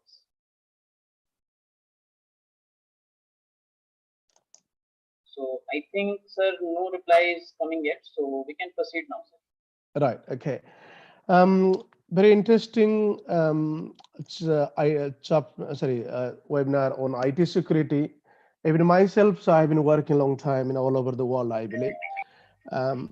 I am specialist in IT. Also, I'm an entrepreneur, so running business, delivering other things.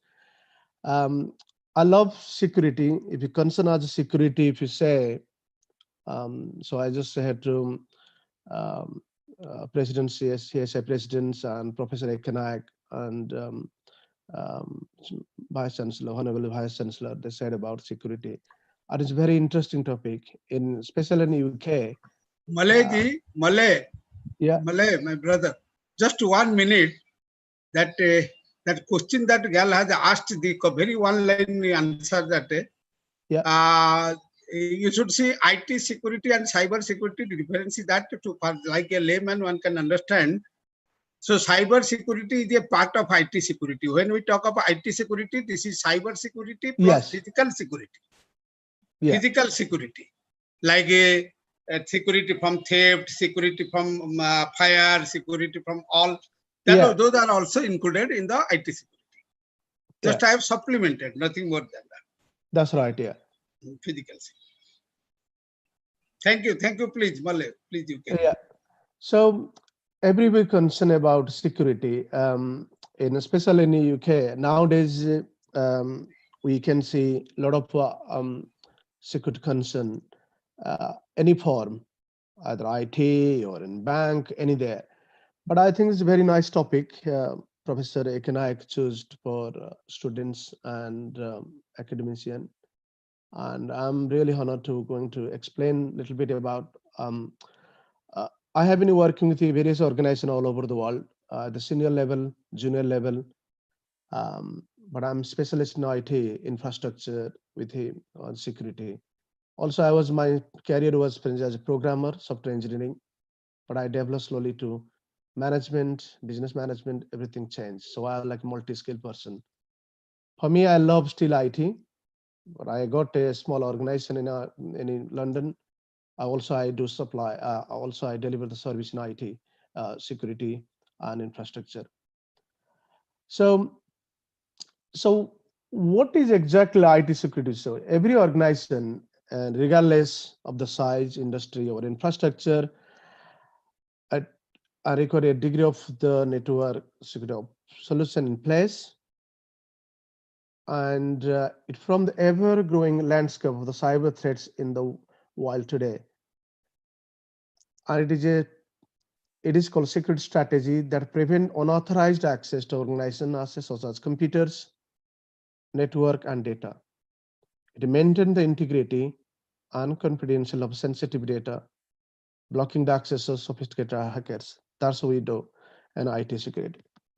So today's network so architect is very complex, right? So we many of, if you can see, financial industry, a lot of everybody, all is threat everywhere. That we have to stopping the hackers. Like most hackers from, I'm not taking the country name, but most hacker from Asia Pacific than other country. So they try to exploiting vulnerabilities, and that also data application and location size. And also the threat, individual threat to exploit also regular non-compliance. So these things we have to have security in the place. So whether you can have firewall, the physical aspect, we can have firewall in cloud, you can have physical in your data center, in your office. Okay. Second, you can use your browsing or email, or that will be concerned about you can keep it in secure, like your where you can work from home or you can from office everywhere. Third thing is your application. The application also is another very interesting. Any application develop very important. That's you need to also secure. Third thing is cyber security. So I'm going to a little bit explain about network security, internet security, and endpoint security, and cloud and application security. That's I just explained, but those things is concerned. Today I'm going to explain about web security. Okay, so web security, that is a combination of email and web browsers. And I have been working with the various organizations. They have product called, we call Message Labs, Trend Micro Hosted Security, GFI Security, and ForcePoint, the formerly known as called WebSense. I think the new name called ForcePoint is American software company. That I am working like last 15, 20 years, I believe, good at in the security level. And that's a really fantastic product. Also Message Lab is a very nice product, and small to medium organization, large enterprise organization, they're using this product. That's what I'm going to talk. So let's say I'm sharing my slides a little bit, then I'll show you a little bit demo. And I got some information from the WebSense because I have to take some pictures how to deliver. Okay, let me share my screen. 1 second.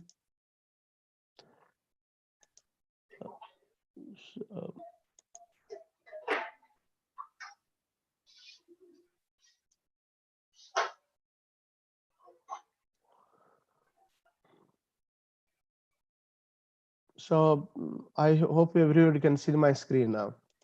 Yes, sir, it is visible. Okay, so I already explained about IT security, what is that? And this is the types of technology: network security, including wireless, internet security, email, web, endpoint security, VPN, remote, and cloud security. And like you can keep it in cloud from cloud infrastructures, everything, application, as I said. I'm not going to detail more about that. So only I got 30 minutes. I have to speak, right? What about is what exactly we call ForcePoint? As I said, is American company. They providing the range of product to secure your network. So if you question me why you choosing Forcepoint, basically the product I even using Asia Pacific and Europe, and is a market leader, and it's very interesting product, and I love myself. I configure everything, employ for the big organization and small, like to enterprise level. There is a two types. The product is called dynamic edge protection, cloud security, secure web gateway, and cloud access security brokers, and next generation firewall. So next, so I'm just going to bottom. Next generation so next generation firewall is network security. I think my previous speaker already discussed about. That's physical. That's we can use in your home, in your office or data center. I don't need to talk. So I'm going to explain more about this web gateway. That's web browser. So why, the question is why organizations are choosing Forcepoint? So for me, for myself, I'm using Forcepoint to Forcepoint to deliver my clients. Also, I work with public sectors, some public sectors. There's also using WebSense and secure, like secure your network, secure business, and improve business performance and security level. And every day you got many attacks through the emails, browser. For example, if you don't have the security browser, I think when I was in India, I worked with organization. In nighttime, people working, they browsing all bad websites are, because nobody monitoring that. Everything open to the public. So in that case, this is the all gateway through the Forcepoint. You have in cloud configuration, and that's why in everything filter your URL, your emails. That's how we are choose the Forcepoint really, and this is a very good product. And why is Forcepoint is a leader in web security? So a significant increase in the remote work, the use of cloud-based apps has redefined and expanded your parameters, requiring first that adopt and policy are flexible. With people as new parameter, attack surface and risk exposure has increased on-premise web security won't cut it. The move a cloud-based secure web gateway is both driven and timely. So what is exactly we do migrating to the cloud? So key challenges for many organizations experiencing integrating the cloud gateway or secure web gateway into network to endpoint security strategy, and also key for deploying the migrating. And also you apply for important identity, connectivity policy, and visible consideration. The last thing I can say, actionable advice for mitigating distribution and more when it's going to migrating to the cloud. So also this product is in December 2019. That's Gartner is the best cloud platform, and that's why people the leader of the web security. Right. So what exactly web? So that is real-time traffic inspection, protection for upgrade workers, time and content-based access, data leak protection. So I think real time, because anything is happening in this product, we'll work on that. So real time means if someone attacking your browser or email, that is real traffic that we can analyze the traffic where coming from, what is exactly happening. So in that case, Then also you have to get in giving a good protection. Also is time and content based access. Data leak prevention is very important. This is the fourth one. It's very factor. When I was working here in UK for some semi-public sector, we are very much strict, such as people try to copy data, like they take the USB from home, they plug into the computer or laptop, they just take data. I think that is very important. In India also still people doing that. And but that is common because people just want to take the data what they work for company. In that case here, we have to get a policy when you plug the USB or any kind of external hard drive, you're not allowed. He's saying you'd contact your administrator, you're not allowed to do through the GPO. I hope people understand the GPO. I think if you're IT guys, Active Directory, you apply your GPO. Then you use the policy that's not allowed to leak. So why is a secure web gateway important?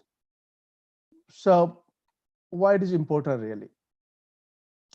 So if he let's see, Rohit is working in the working home. I'm working in the office. Professor Naik, I don't know where he is. He always busy with the organizing and also species or something. We don't know where he is. So how do I have to find out Professor Naik where he is? So I know Rohit is working in a home because I can see he connected the VPN to the web security web. I can see in my traffic, but I can't see Professor Naik where he is. In that case, we call endpoint security will apply to Professor Naik laptop, because Professor Naik always talking to a lot of people around there. So where he's connected, either in a cafe or he's sitting with his somewhere in a city, we don't know. In that case, we have to apply, we call endpoint, that is agent that will connect to the network so that I can, otherwise we can't track to Professor Naik. And if there is no agent, when Professor Naik using VPN, then there is no proxy, then automatically Professor Naik bring the all unauthorized access, the attacker into our network. But Rohit is working from home, but I already allowed VPN through the endpoint so that I can see what is Rohit is doing, whether he's accessing BBC or accessing porn website. We don't know. So that means I can see Rohit, but Professor Naik, whether he's accessing is a good website or accessing data somewhere, but someone can still easily or can go through our network and impact on the network, so that is impacted to our users. So that's what we talk about. So any device, any cloud, any app. So if you're going back, this is I'm taking these pictures from the WebSense. You can see analyze location wise, you can traffic overall risk and how many clouds apps and users, how many, a total department categorize. You can do then categorize that. But I'll go through a little bit how to set up it later on. So I just want to show you how your device cloud, any apps, you can use that, or we can monitor from here. So that means gain visibility and control with behavioral analytic access cloud application in line with HDL capability to every level of maturity of a data protection strategy, and enact policies that protect data without impacting productive of your global workforce. For example, I got a company, small company, I got a small network in Australia, New Zealand, and India, and they want to connect to something, then I can see my global network where they're working for. That's what I do. Let's see, go back second. Safe access for every user anywhere. I think you can see the policy. I'll go through details of next slides after a couple of slides. You can, the policy I created, and there's all category allowed. You can see SH decryption. Nowadays, a lot of websites that also we have to filter in the SSL HTTPS. I think we call it HTTPS. We have to also filter that. Also, you can do downloading the LLC root certificate if you want to install it. I think it's best for install for uprooting the content. You can see general connection, access control, endpoint, end users here. So here I'm talking about categories. In categories, you declare here all sites. For example, gambling. So I didn't take the whole picture. Sorry. Gambling also you can porn, either you access on. You can say red and tick box. That tick means where the tick box that's allowed new registered website, suspicious content. So those are blocked means red, means you can that category you can add. How you add the category? Either you can manually add your user from your organization, or using allowing your Active Directory connect into the web sense, or we call force point. So what is said? Apply consistent policy across your organization for both users and of corporate both. Of the corporate means Rohit is working from home, or Professor Naik were traveling somewhere, so you can do also outside. And also you can sanction on sanctions device mapping to your policy. Also you give the right level of user access. If I am the administrator, I can access everything. But if you are simple user permission, that we called adapt called zero trust framework, and for your cloud solution. And the final one I can say, you can secure your cloud service and across your organization. Right. So I'm going to go for the next slides. It's called advanced threat protection. So in that transaction view, you want to continue to look and category. You can define which metrics you want to bandwidth or do. So what exactly advanced threat protection we call? Stop all types of attack, including zero-day threats, cloud sandboxing, a remote browser, isolation integration. Then also you're saying protect users from coffee shop, hotels, lobbies, or any public area or airport, anywhere you can. Also, you have leveraged deep content inspection with our advanced classification engine to protect against expanding threat landscape. The last I want to say, you receive advanced analytic threat protection with your global intelligence cloud. Basically, global intelligence cloud is we already designed by Forcepoint. So this is, you can see what exactly happening. You can select the range, how many, what months, hour, you can select that. So this is the industry most secure cloud infrastructure. So why we see how the all over the world is connected data. You can see location wise, how many proof point, global points. So they have more than 160 points of presence, POP we call, also connect with all 145, more than 145 countries. They got more data center certified tier 4. People understand what is tier 4. With ISO 27018 and with the tier 1 network. Then also they are very partners with Microsoft, Google, Azure, and even I'm good at Azure and Microsoft technology and Amazon, but the old secure label is very much because of the cyber attack. So, and then I'm going to last about the product. Sorry, I was going back. Sorry. That is move to the cloud at your own place. So you have to. So there is two options I explained before when I start my talking. One is you can do the premise. You can keep premise that you can use a firewall from the either you can use Cisco file or you can get it from WebSense. And sorry, is someone writing?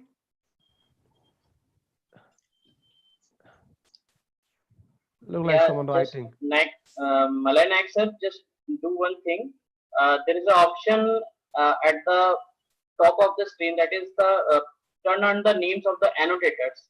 Please, can you please turn on that, so I can remove all those type of participants who are disturbing this type. Right. No, it's very unprofessional. I think someone is playing Yeah. around. Very unprofessional. I request, please, delegates, don't do this type of things. I think if you are not happy, not understanding, please ask me. This is very good for the career. I'm telling that. This solution using product message lab, it is very, very strong and WebSense. Please, if you have question to ask me, personally contact me. I'm good at, I'm telling you that. So anyway, the on-premise, you use the firewall from WebSense or Cisco or any firewall you want to use. That option, I'm talking about WebSense, so you can get from the firewall level. And the hybrid between the firewall and cloud, you can do that. And cloud, I'm talking about cloud security. That's your options. Move to the cloud is your own places, and that's you have to do. Then let's see the fourth point with competed in the market. You can see, as earlier said, I got data from the WebSense that I'm just explaining. You can see the fourth point, Zscaler and Semantic. Semantic is product to the message lab, but message lab, Semantic, different product there. But you can see the fourth point, they applied all unified endpoint with the dynamic proxy, deployment flexibility, compressive applicant, all their allow advanced protection and complete data protection. You can see that fourth point that allowed you to compete it with the market. Okay, so how fourth point is works? Right, so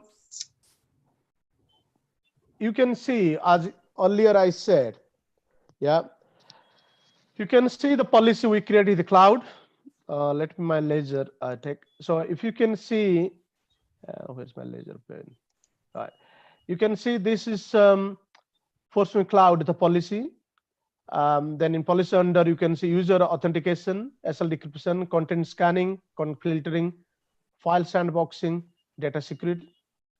And here you can see the URL filtering like HTTP, HTTPS, FTP, and this gateway. So here your private network and this roaming users, they can use any URL they're coming from that are all scanning.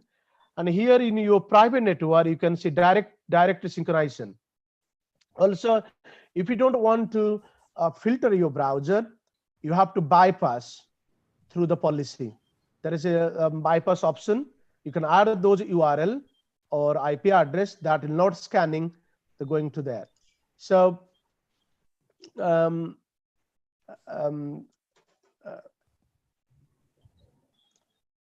so if you can see the private network, you can the server, for example, you want to directory synchronization, you have download one client, you can do through the GPO, we call the pack file, and also there is a directory. You can do the manually add. If you're a few user, about 20-30 people, you can add a user, or if you don't want every user to scanning using that, you can also not to do that, or you can just directly that is every 30 minutes you can synchronize with the cloud, the Forcepoint Cloud. So that is you have to this is the way the cloud works. Let's go to next slide. Where is my next slide? Right. So when we got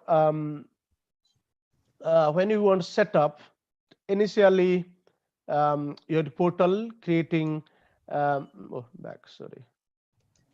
you have to tag the user the login the portal. So either you can any organization, they will set up for when the first time you get from the product, the administrator will give you the login to username.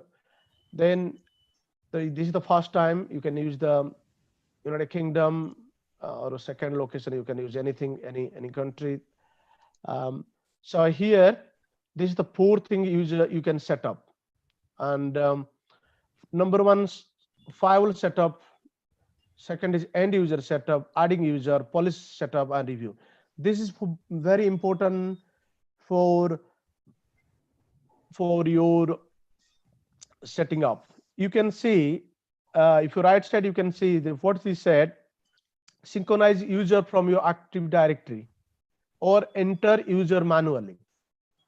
But if you are less users in your organization, you can use that manually, add the user, and or you have many users like 5,000, 10,000, like one of the mine client was 9,000 users.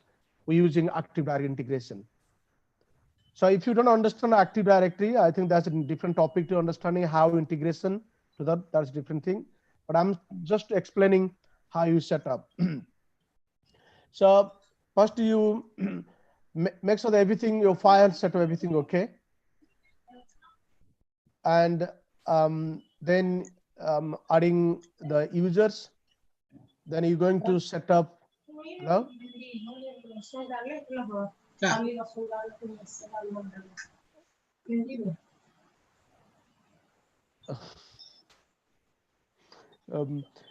Okay, so direct synchronization, we have download the client. Either you can run with 64-bit, of course, server is 64-bit. We have to use that. Make sure your server running with 64-bit, and that you can install it. Then you configure with Active Directory, and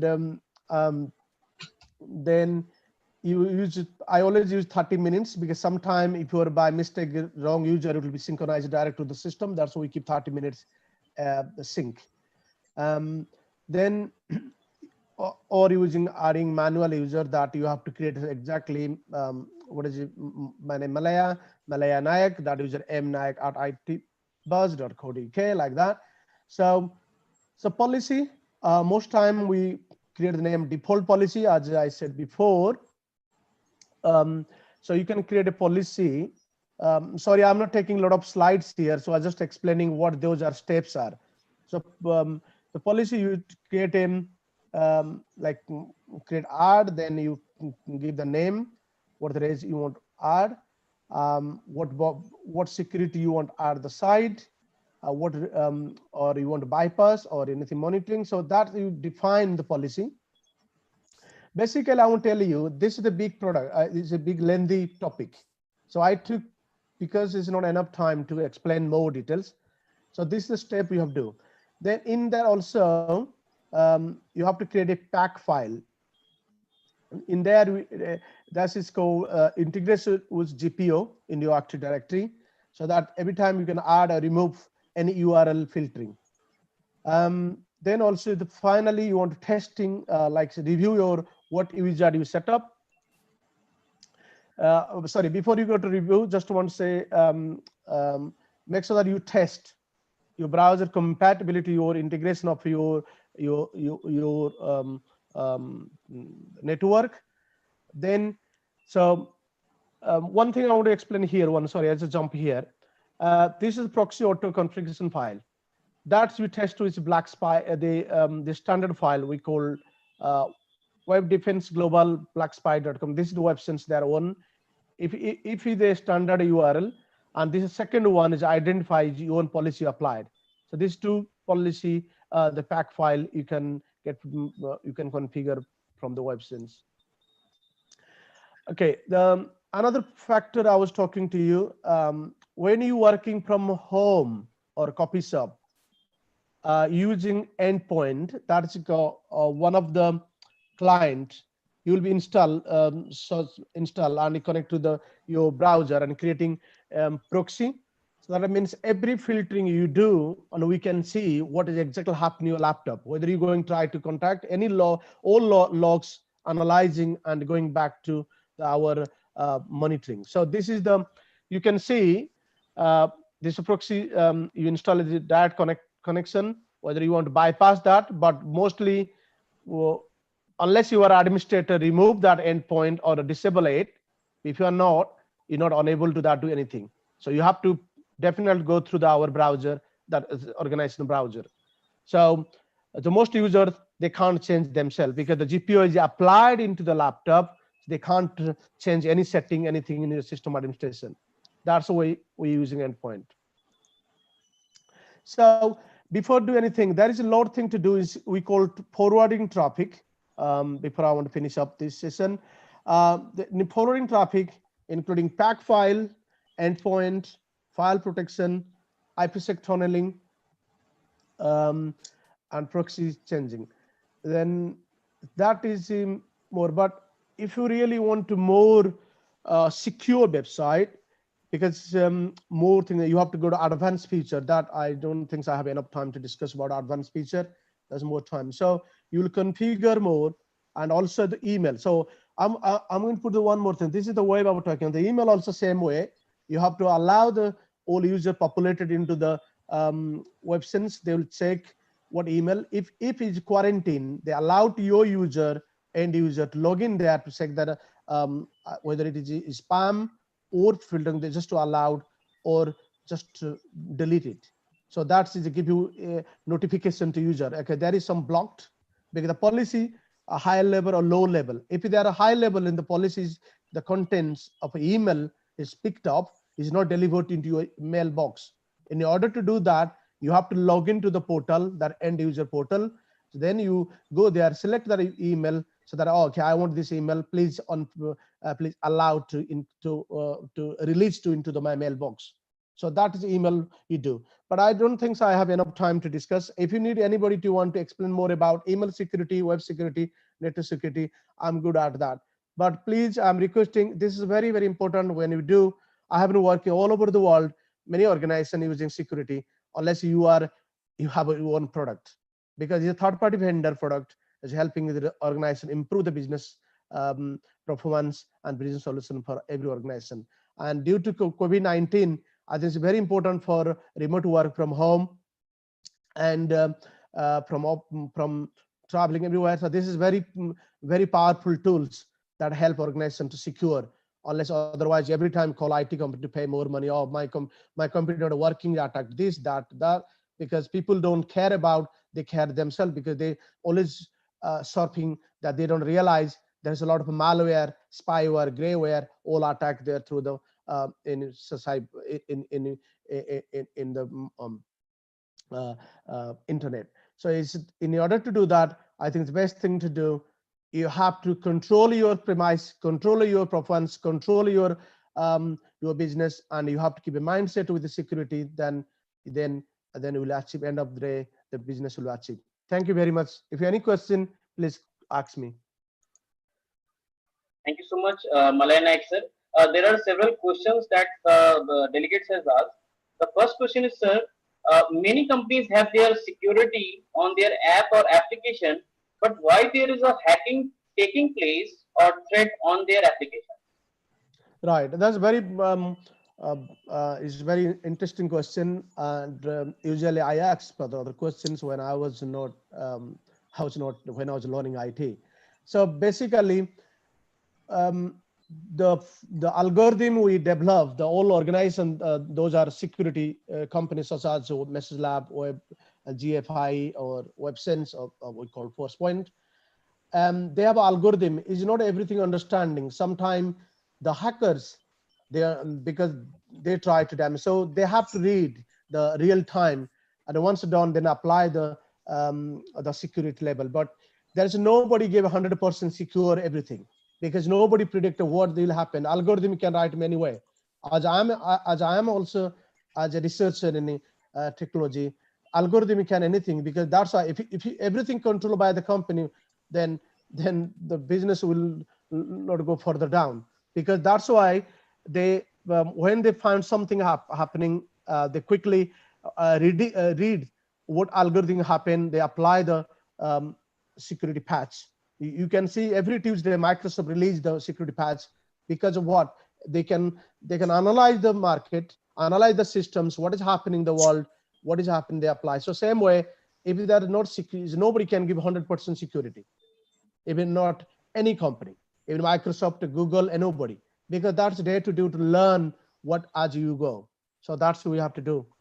The algorithm they apply the hackers to the unprotected.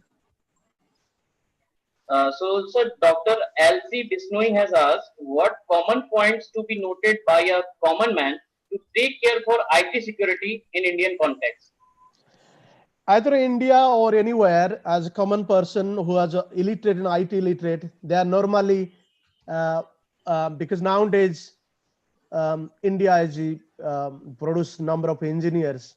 As a brilliant engineer myself, I was in India. So we are in the top leader in the software side, but not hardware side. But in Dr. Bosoi, I believe, sorry, the pronunciation, I believe we have to be set before you do. For example, if you want to do the business, what are you going to do? You do your mindset. What I have to, whether I'll get money or not. Same way, if you're taking your laptop or working IT, make sure that you have to be vigilant to make the protected and learn, and you have make sure that you've got antivirus in your laptop. Make sure that you're understanding which website you're going. Make sure that you got malware protected.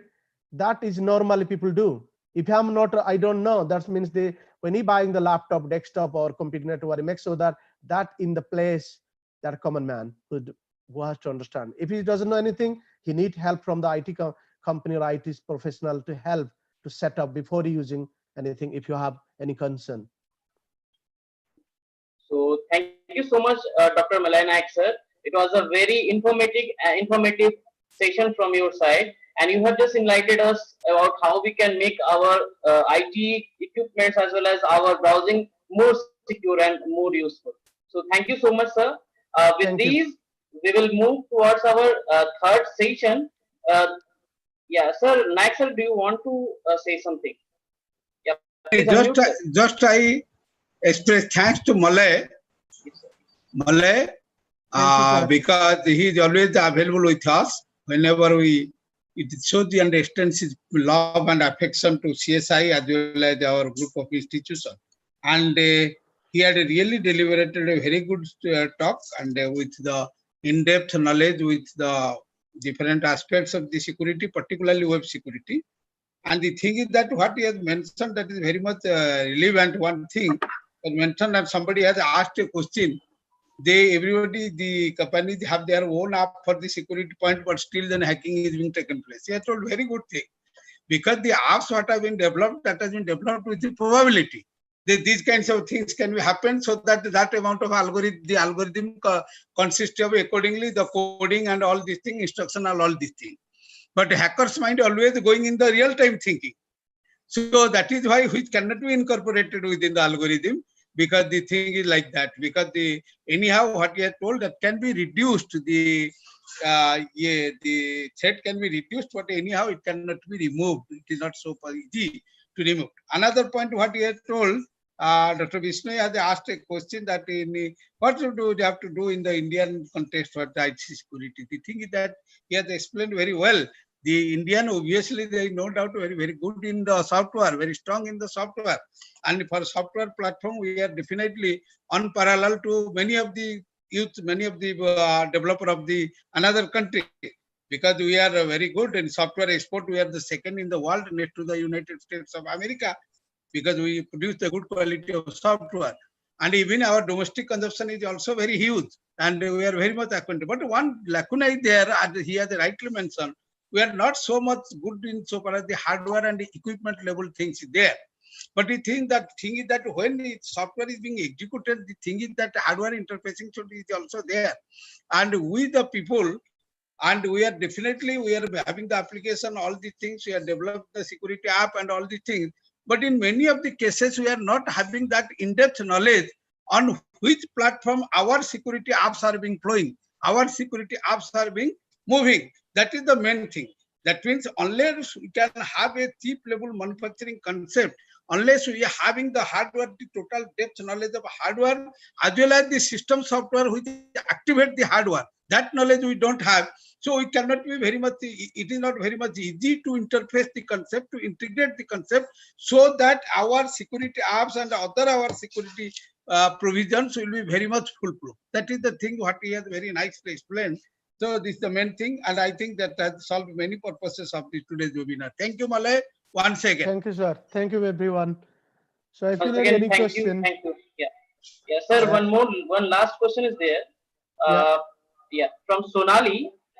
She's a student of NSIT. She has asked that is the cloud safe for personal information?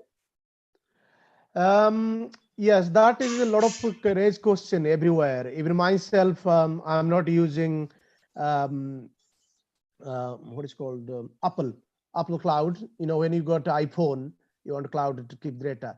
But that was concern. I think it was a couple of years ago. And I think every the strategy of cloud strategy for every organization, they already put in the place. In myself, my organization, we are 27,001 ISO certified. I know the cloud we secure, but you can't give guarantee anyone. Even we got a GDPR, and in the European Union, got a GDPR, you know, data protection, also ICO, Information Commission, ICO officer, that also you protect yourself, but nobody can give guarantee. But there is a place, there is a place that secure every strategy. Yes, of course, they will try to minimize the risks, but they, of course, it will be secure because in your area, unless you're using your shared public data to keep it. But if you are buying yourself, paying someone money, give you example. If you get a free or someone paying the money, what is the difference? Because someone look after, because you're paying the money. If someone getting you free, I don't think so they look after you nicely, because that is the difference. So if you pay someone, they look like you're my boss, my client. So that means your data secure more than free version of secure level. So if you're using paid, like my company, we provide number of cloud, all my business mostly cloud. We all my email security, everything I using third party and they paid version. So we paying the money, we pay the company and they look after for me. They can't be data leak, they can't be breach of the confidentiality, otherwise you'll take the code. So, but please go for paid version, not free version. That's I can say. Thank you so much, I can Malay just Naik, sir. supplement, Malay. I can just supplement, and I have to add the point that you see, wherever there is a cloud environment, as I have told in my speech also, cloud environment is just a collaborative environment. And when there is a collaborative environment, you cannot give guarantees so far as the privacy is completely concerned. It can't give the guarantee. That is why I am telling that these kinds of problems can be overcome only when we can enter to the quantum computing. Because in quantum, when we enter to the quantum computing, the collaborative computing concept may go out. Because the quantum computing, the platform quantum computer is having that amount of that volume of capability, so far as speed is concerned, so far as storage is concerned, so far as the accessibility is concerned, we may not, there may not be the requirement of such kinds of collaborative, and collaborative computing concept will be less, definitely that will be reduced as well as removed also in some extent. Because the thing is that in cloud computing environment, as you have told rightly, you cannot give the guarantee. But the thing is that it depends on the integrity and honesty of the service provider, because they will have to run their business, they will have to carry further. So that is why in that case, if the honesty and the integrity of the service provider is correct, and because every organization, every service provider definitely want to pose their unity and integrity, because they will have to run their services, otherwise nobody can go the services. But we can tell it is absolutely secure under the cloud environment. You know, no one can give the guarantee. Thank you. Yeah, thank you so much, sir. So now we will proceed towards our next session, that is our invited address. So let me welcome Professor Prashant R. Nair. He is presently chairman of IQAC of Amrita School of Engineering, Amrita Vishwa Vidyapeetham, Coimbatore. He has 20 years of academic research and administration experience at the university. He has served Amrita as IQAC Chair, Vice Chair, and Computer Science and Engineering Department Vice Chair for over a decade. He has written 6 books and has 50 plus reported journals and conference publications. He has executed a cybersecurity project for DRDO. He has served CSI as National student coordinator and editor of CSI journal Transactions on ICT and Communications. Mr. Nair has been ranked by Ministry of Education and Niti Aayog as top innovation mentor in India, guiding students to over 50 hackathon victories. With these words, I'd like to welcome Professor Prashant R. Naik sir for invited address. Thank you, Professor Rohit. Most respected Professor A.K. Nayak sir, past president of CSI, who's also heading and leading the awards and academic committee of CSI. The president, I don't see him, Mr. R.K. Vyas, other speakers, Professor Dr. Malay Nayak, Mr. Shams Raza, Professor Shams Raza ji, the regional vice president, other faculty members, participants, and dear friends. At the outset, I'd like to thank IIBM for this opportunity to share some thoughts. Actually, it's a very personal thing for me. I consider Professor Nayak to be one of my mentors who has impacted me more than probably anybody in the computer science field. So it's a great honor to be on a dais with him and participate with him. And I'm sure under his mentoring guidance, he has mentored people all over the country. I know from Kashmir to Kanyakumari, there are professors faculty members who say that he has mentored them in some juncture over the past 35, 40 years of service. So I'm very happy today to talk to you about cyber. As he said, we moved from a network to the web and from the web to the cyber. So from micro to macro, we are going. So I'm just going to, share some basic things about cyber security. Professor Rohit, I'm not able to share my screen. You have disabled it. Can you please share it for me? Yes, sir. You can now share. Yeah, I'm just doing it. Thank you, Prasad, for your nice compliment. Thank you, sir. Are you able to see the slide? Yes, sir. Yes. No, it's not moving.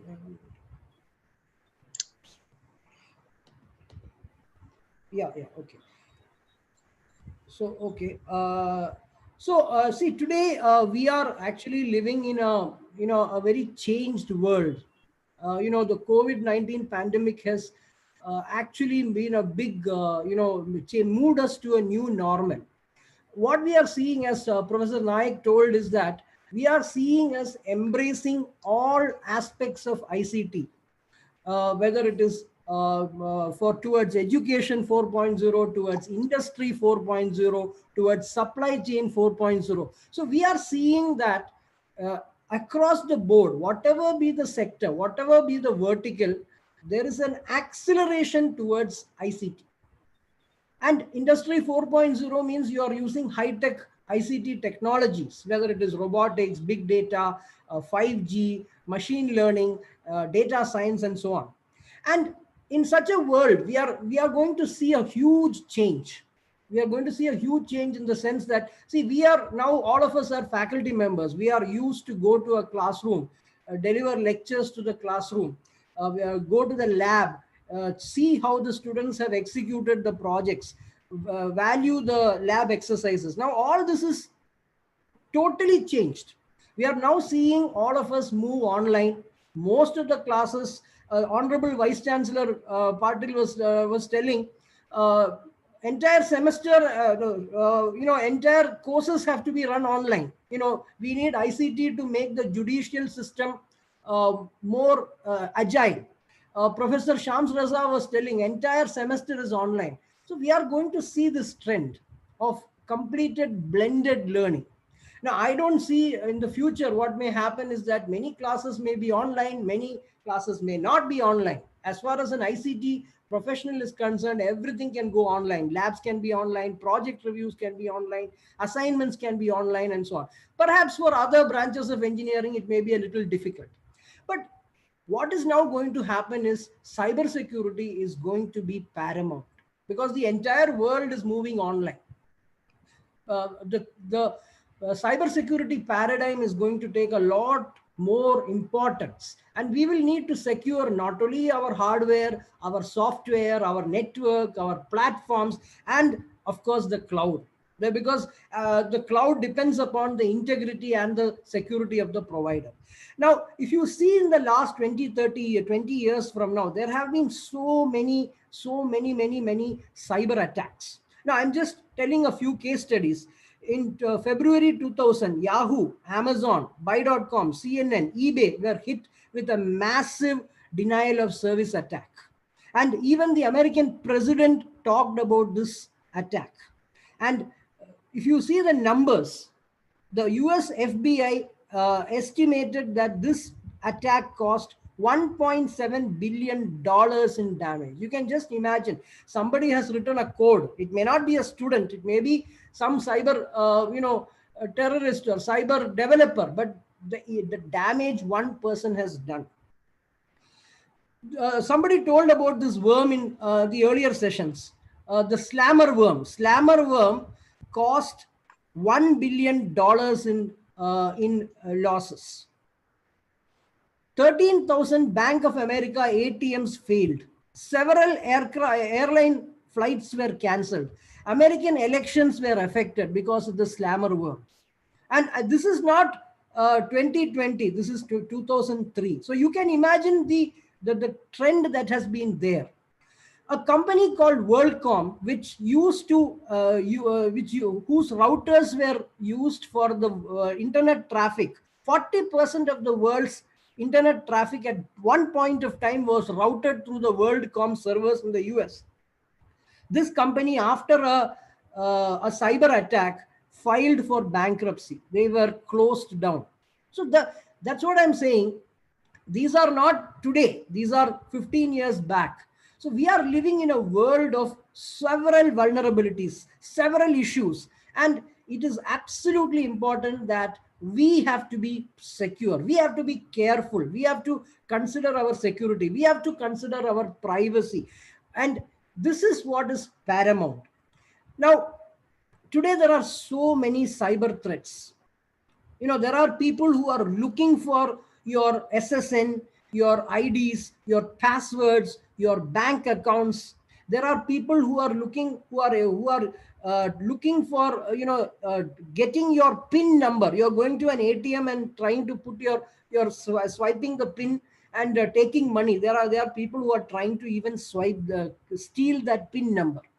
There are hackers who are looking for vulnerabilities and looking for weaknesses to enter a system and cause damage. There are people who are engaging in malware or malicious software that are trying to look for your vulnerabilities. It could be a computer virus, it could be a worm, it could be spyware. In fact, there could be a keylogger. Keylogger means ultimately all of us are going to gmail.com or yahoo.com or outlook.com and giving a password. Ultimately, the password is in a keystroke. There are malware that capture your keystrokes, and from there they are finding or they are trying to extract your password and trying to create damage. So another thing is phishing. Phishing is phishing, phishing for passwords, tokens, and that kind of thing. So we are living in a world of grave cyber threats.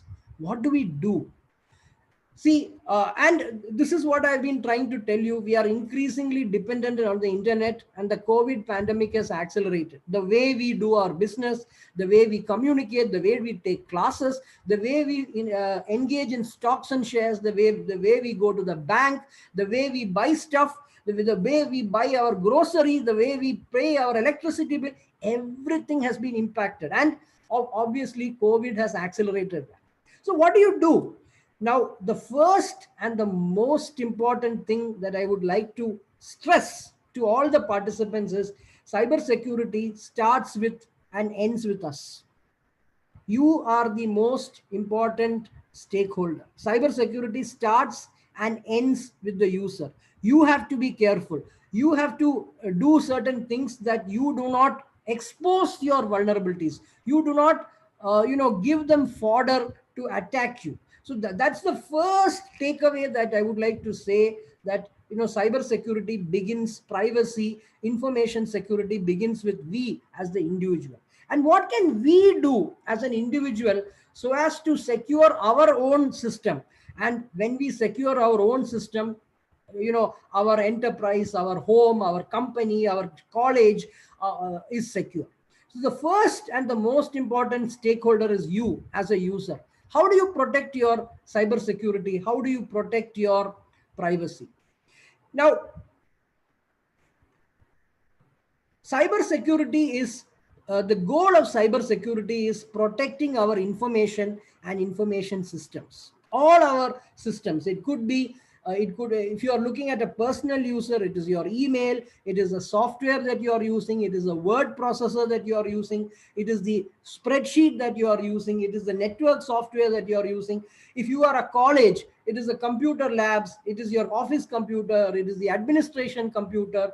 All these are running, has sensitive information, has got a lot of information, not only sensitive, they are also information systems. You may have a package where you enter the marks of a student. Obviously, that has to be stored securely. A student should only be able to view the marks. He should not be able to come and modify the marks. So the cybersecurity goal is to protect the information as also the information system, such that so many vulnerabilities are avoided. This could mean unauthorized access. This could mean modification of the information, tweaking the information, playing with the information, denying the service to a user. I'll tell you what a denial of service is. You want to access a server. A legitimate user wants to access a server or an application. But somebody is going on bombarding that server with so many requests that a legitimate user is not able to log in because somebody is going on bombarding that system with requests. This is nothing but a denial of service. Even that is a problem because a legitimate user is not able to access the system. So myriad security threats are there. So cyber security is how do you protect your information? How do you protect your information systems? Right? If it is in a college, I told you, it is a ERP, academic database, examinations and marks and stuff like that, lectures and stuff like that. If it is a company, it is an HR, they may be having an HR database, an HR information system. There may be a financial package, a tally or something like that, or an ERP. All these fall in this domain of information systems. And cybersecurity is to protect the information as well as the information system. So yeah, this is what I already covered. Now, there is a CIAN that is needed for all information. We have to, zealously protect the CIAN. The CIAN, C stands for confidentiality, I stands for integrity, A stands for availability, and N stands for non-repudiation. I will explain. CIAN, C is confidentiality. Whatever information that you are using, majority of the information will be in a confidential domain, private domain. You are checking your email. You are probably sending a message. Obviously, 9 out of 10 times, it is a secret message either to your family or to your corporate company or to your client or to your student. So the confidentiality of that information, the secrecy of that information is paramount. Then integrity. You don't want the data to be changed. You don't want the data to be modified. Obviously, you are giving an email to a company or a client. Do you want somebody to change it? Obviously not.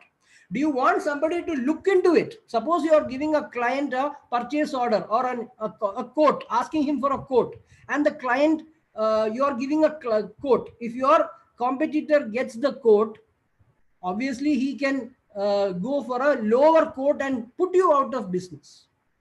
So that is integrity. Then availability of information. like I told you, a denial of service. Somebody wants to access a server. Somebody wants to access a bank account. But a cyber hacker is bombarding that server with so many unauthorized requests. And as a result of that, the bank is not able to address its regular bank customer. That is availability. And last, non-repudiation. Non-repudiation means you go to eBay. You go and buy an iPhone in eBay. You are giving your credit card details. From your credit card details through the eBay portal, money is being transferred from your account to the eBay to the vendor account, with eBay as a facilitator, as a platform, and eBay gets a commission. So there are 3 bank accounts involved: your bank account, vendor bank account, and eBay bank account. Now, you make a purchase and tomorrow you may say, no, I did not make this purchase. I did not buy an iPhone. But actually, your money has been transferred from your account to the Apple or the vendor account, and a commission has been taken by eBay. But you are saying, no, I didn't do this. I have not made this purchase. So for preventing that, you need what is known as non-repudiation. So CIAN, I will repeat, these are the security needs today: confidentiality, integrity, availability, and non-repudiation of the transaction. These are paramount for cybersecurity today. And COVID has accelerated this need for securing everything, securing our information, securing our passwords, securing everything. So what I'm going to just share is some simple things. These are probably common things that we will be doing.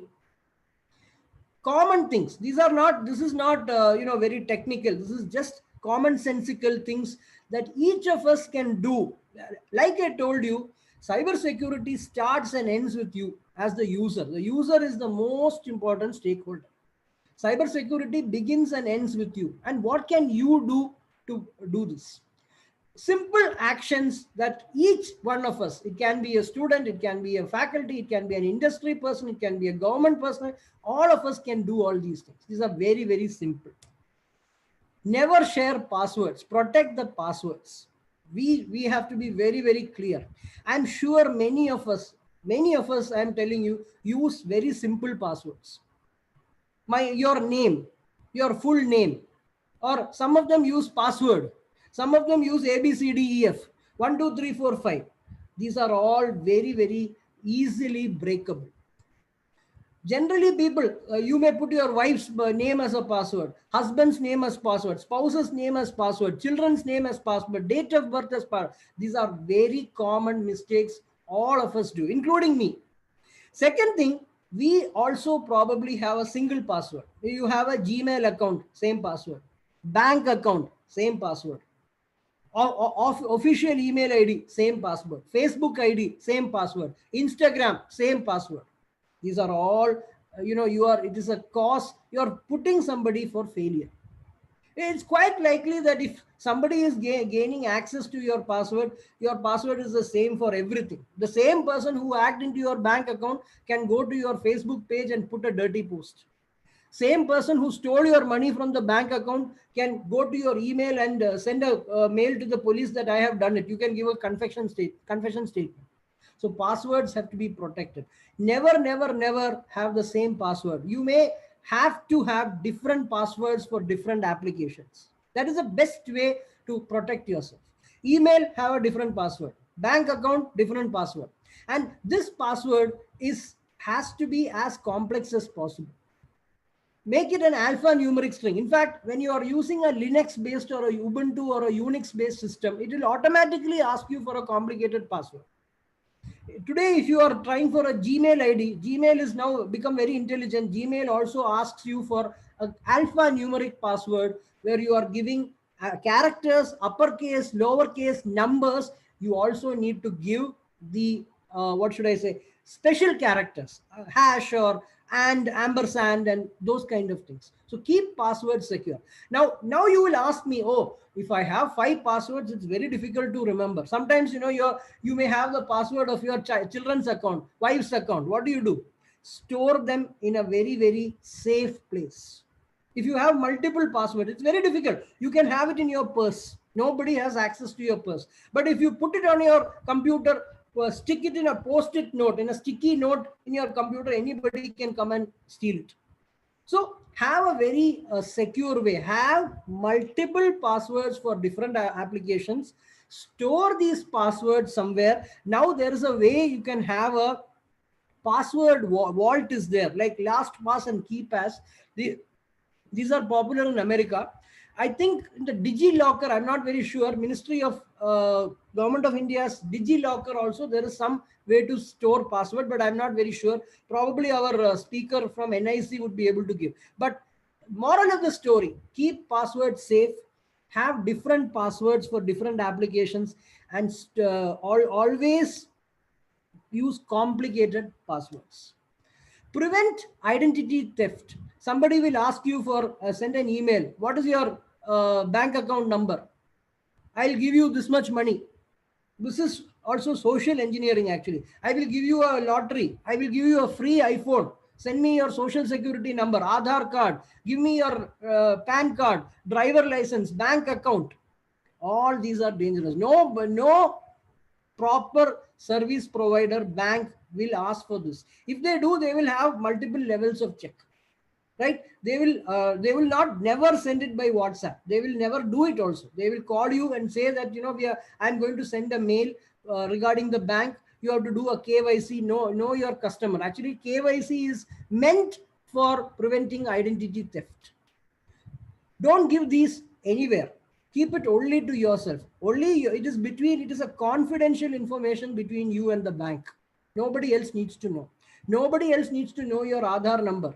Unless it is an official, you're going for some benefit. You want to get some ration rice. Okay, that is asking for an Aadhaar. But look for whether it is an authentic portal. Unless it is an authentic official portal that is asking you for any of these things, bank account number, driver license, Aadhaar card, PAN card, never ever give it.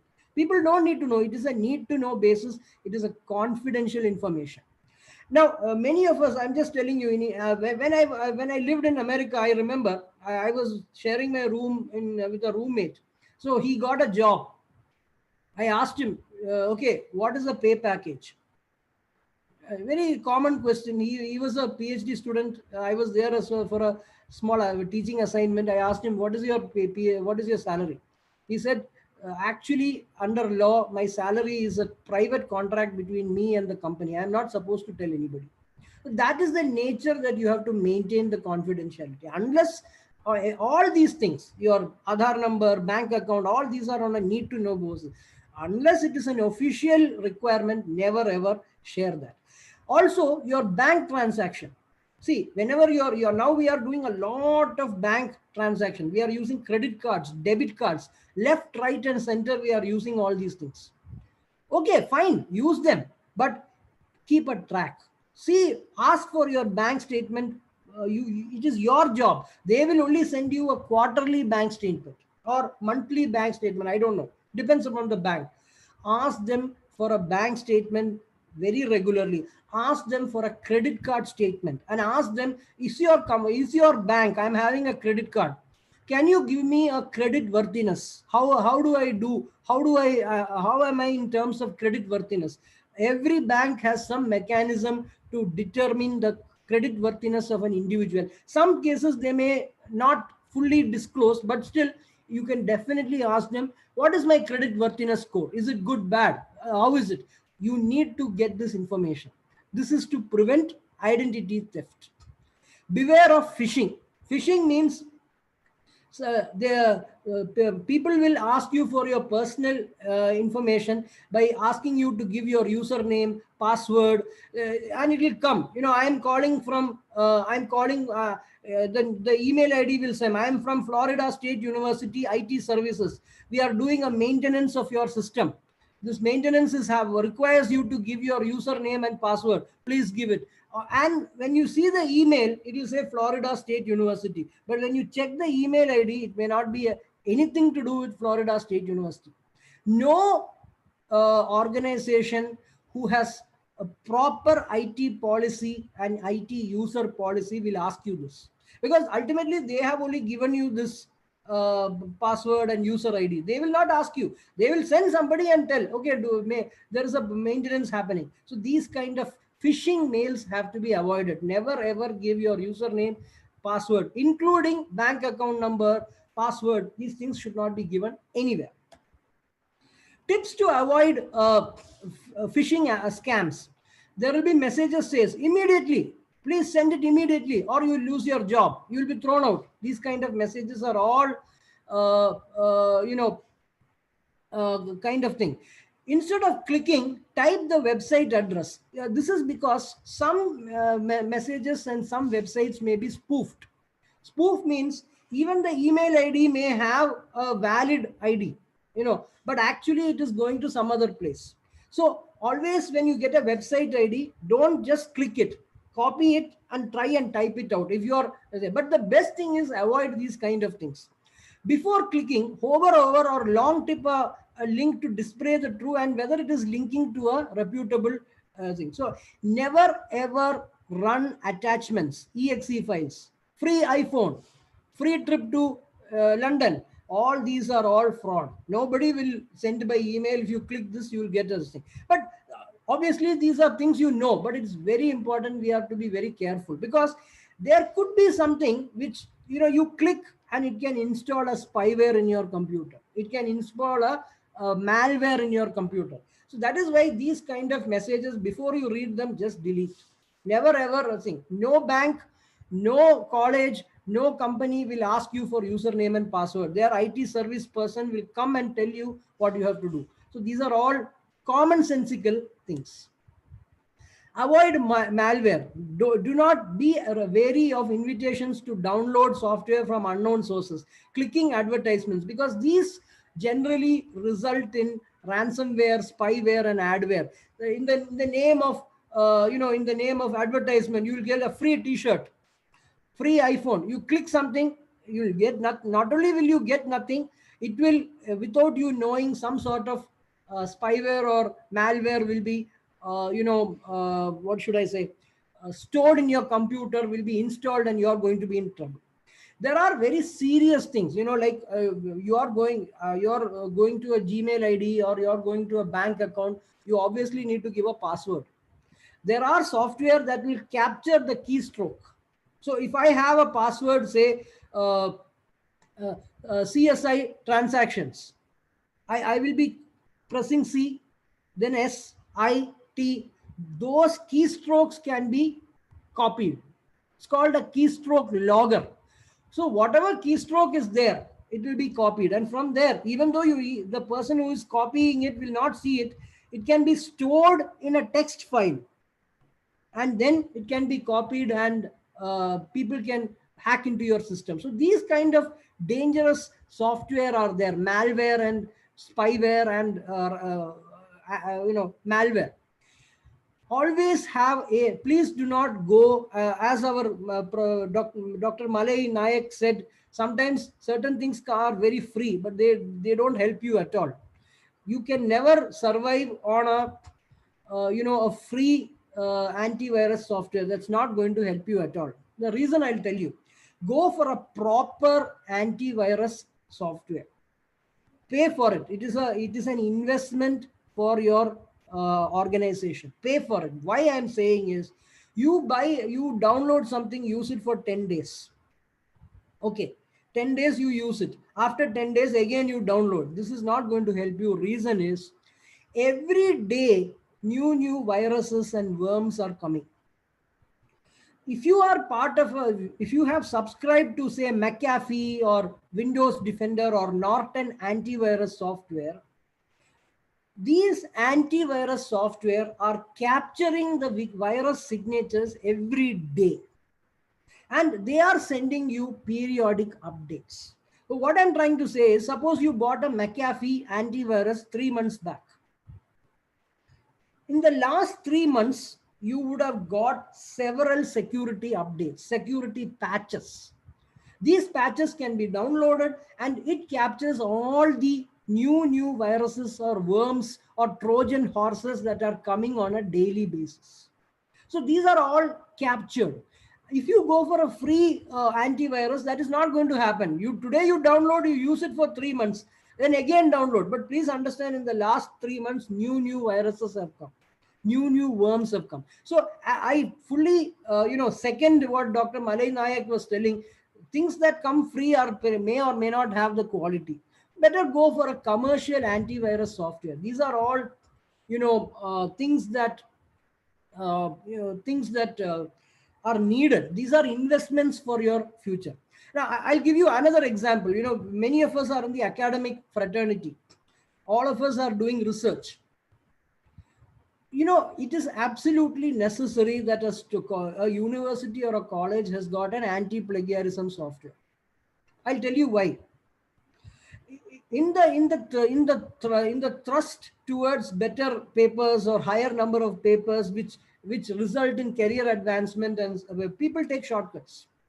And if somebody takes a shortcut and somebody is caught, please understand that person is barred. That is a different thing. Many organizations bar the college or the organization.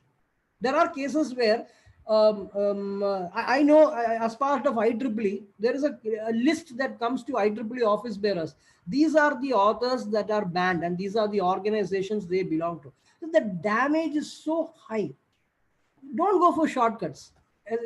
Just giving you another example of anti-plagiarism. Always buy licensed antivirus software. Always install the software and security updates. Many a time it takes time. I also get bugged sometimes. Windows 10 I'm using, it will ask, there are some updates to be I'm preparing for a class. Many a time I ignore it, but these are all busy. But what you can do is, okay, you are now busy. At a later time, always get the permission and always update these patches and updates. Maybe morning it is coming, you are very busy, don't do it. But in the evening time or when you are going out of the office, let it run for the whole night if it is a very big file, whatever it is. But these are very important. Never ever ignore these patches and updates. So software updates, security updates, these are all very, very important. Now, every day we are using some technology. We are using Zoom. I don't know, many of you may be using Google Meet. If you try Google Meet in Mozilla or in Internet Explorer, it will not work properly. It will disconnect. Why? Because there are some updates that Mozilla needs to get from Google to run it. So always have a habit of downloading these software and security updates on a regular fashion. Backup important files. Have several types of backups. You can put it onto the cloud. Very good. Cloud is an excellent thing, but you do not know where it is stored, how it is stored and all. Have multiple backups. Sometimes it's highly rare that your desktop and laptop will crash at the same time. But these things have also happened. Just imagine, you are using your laptop, you are using your laptop, you are using your desktop. Both places you have checked the email. Okay. From that email, some malware has been downloaded, both in your laptop and your desktop. And both will crash at the same time. It's quite likely. I'm telling you, it is quite likely. So never take a risk on that. Have different backup copies. If you should always have a separate hard disk. Put something on the cloud. What I'm trying to tell you is that have several copies, not one copy. Have several copies of your files. Put it on an external hard disk. Put it on the cloud. Put it on a pen drive. Put it on a flash drive. Put it on an external hard disk. Put it in your corporate, in your college or your company server. All these are needed as long as they are not private, right? Do these kind of things because there are chances that devices can fail at the same time. So back up all important files. Not only that, have several copies of those files. Turn on firewalls.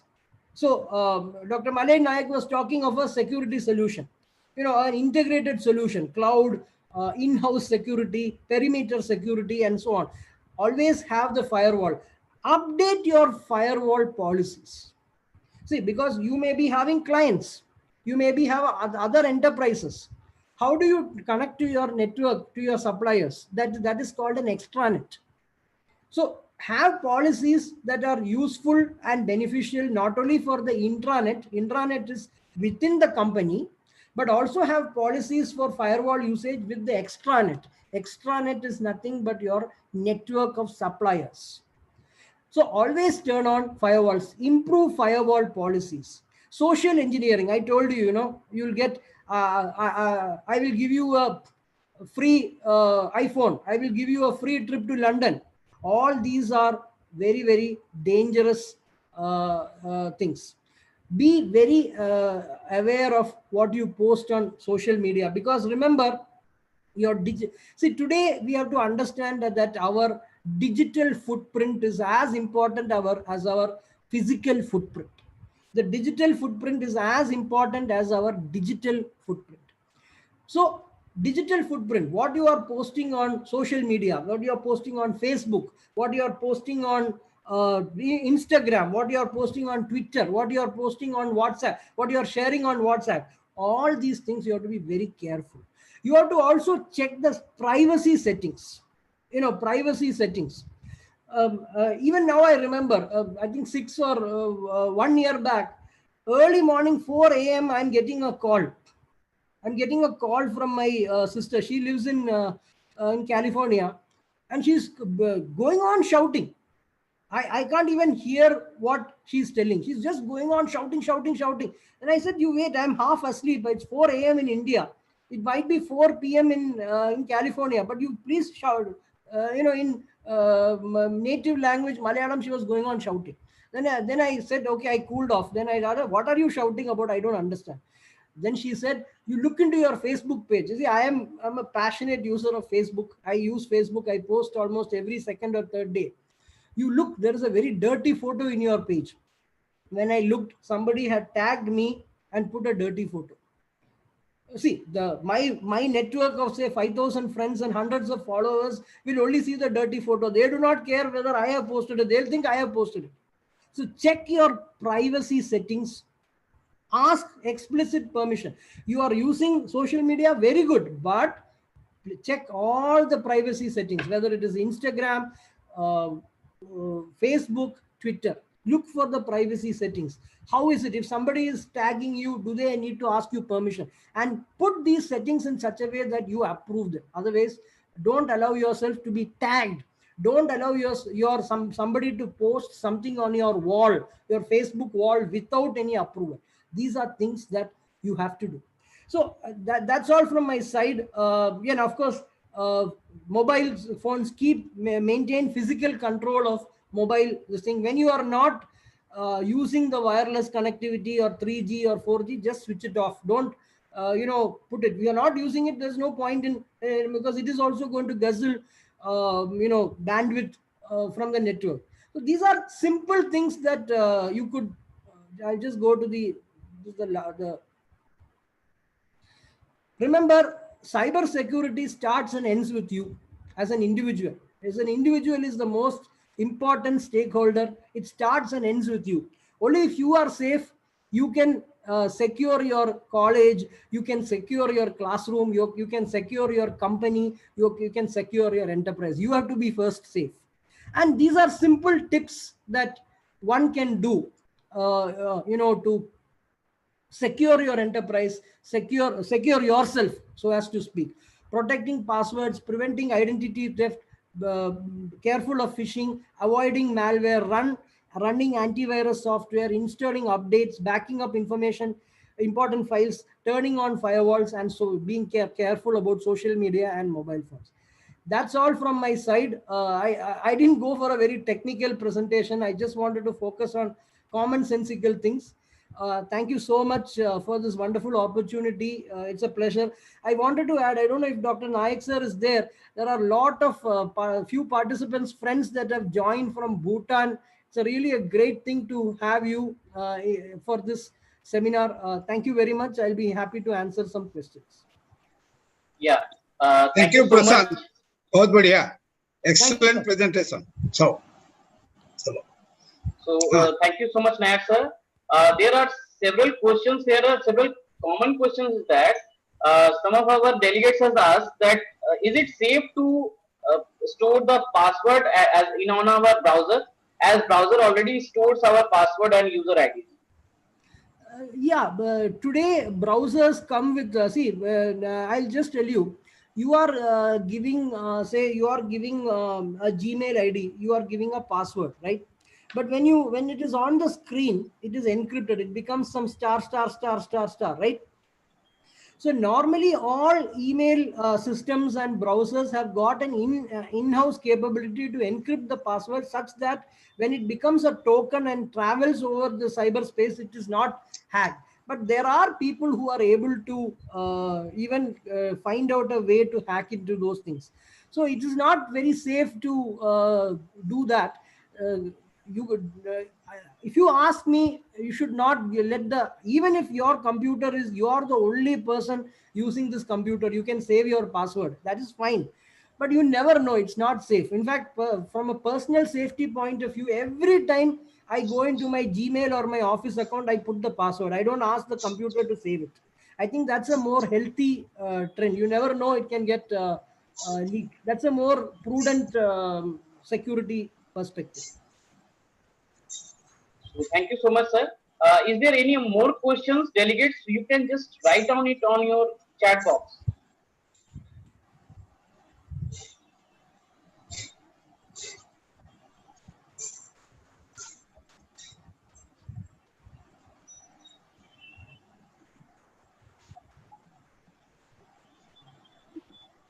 So as I think, sir, yeah, one question is there, sir, from Dr. L.C. Disnoy. Can any bad software or hacker can hack secret information from the file vault? Thank you, Dr. Bishnoi, for that question. Generally, the file vault comes with several layers of security. Generally speaking, uh, my contention is probably if somebody who is managing the file vault is not what should I trustworthy. If that person, unless there is a person who is not trustworthy, who's managing the file vault, it may not be very easy to break it.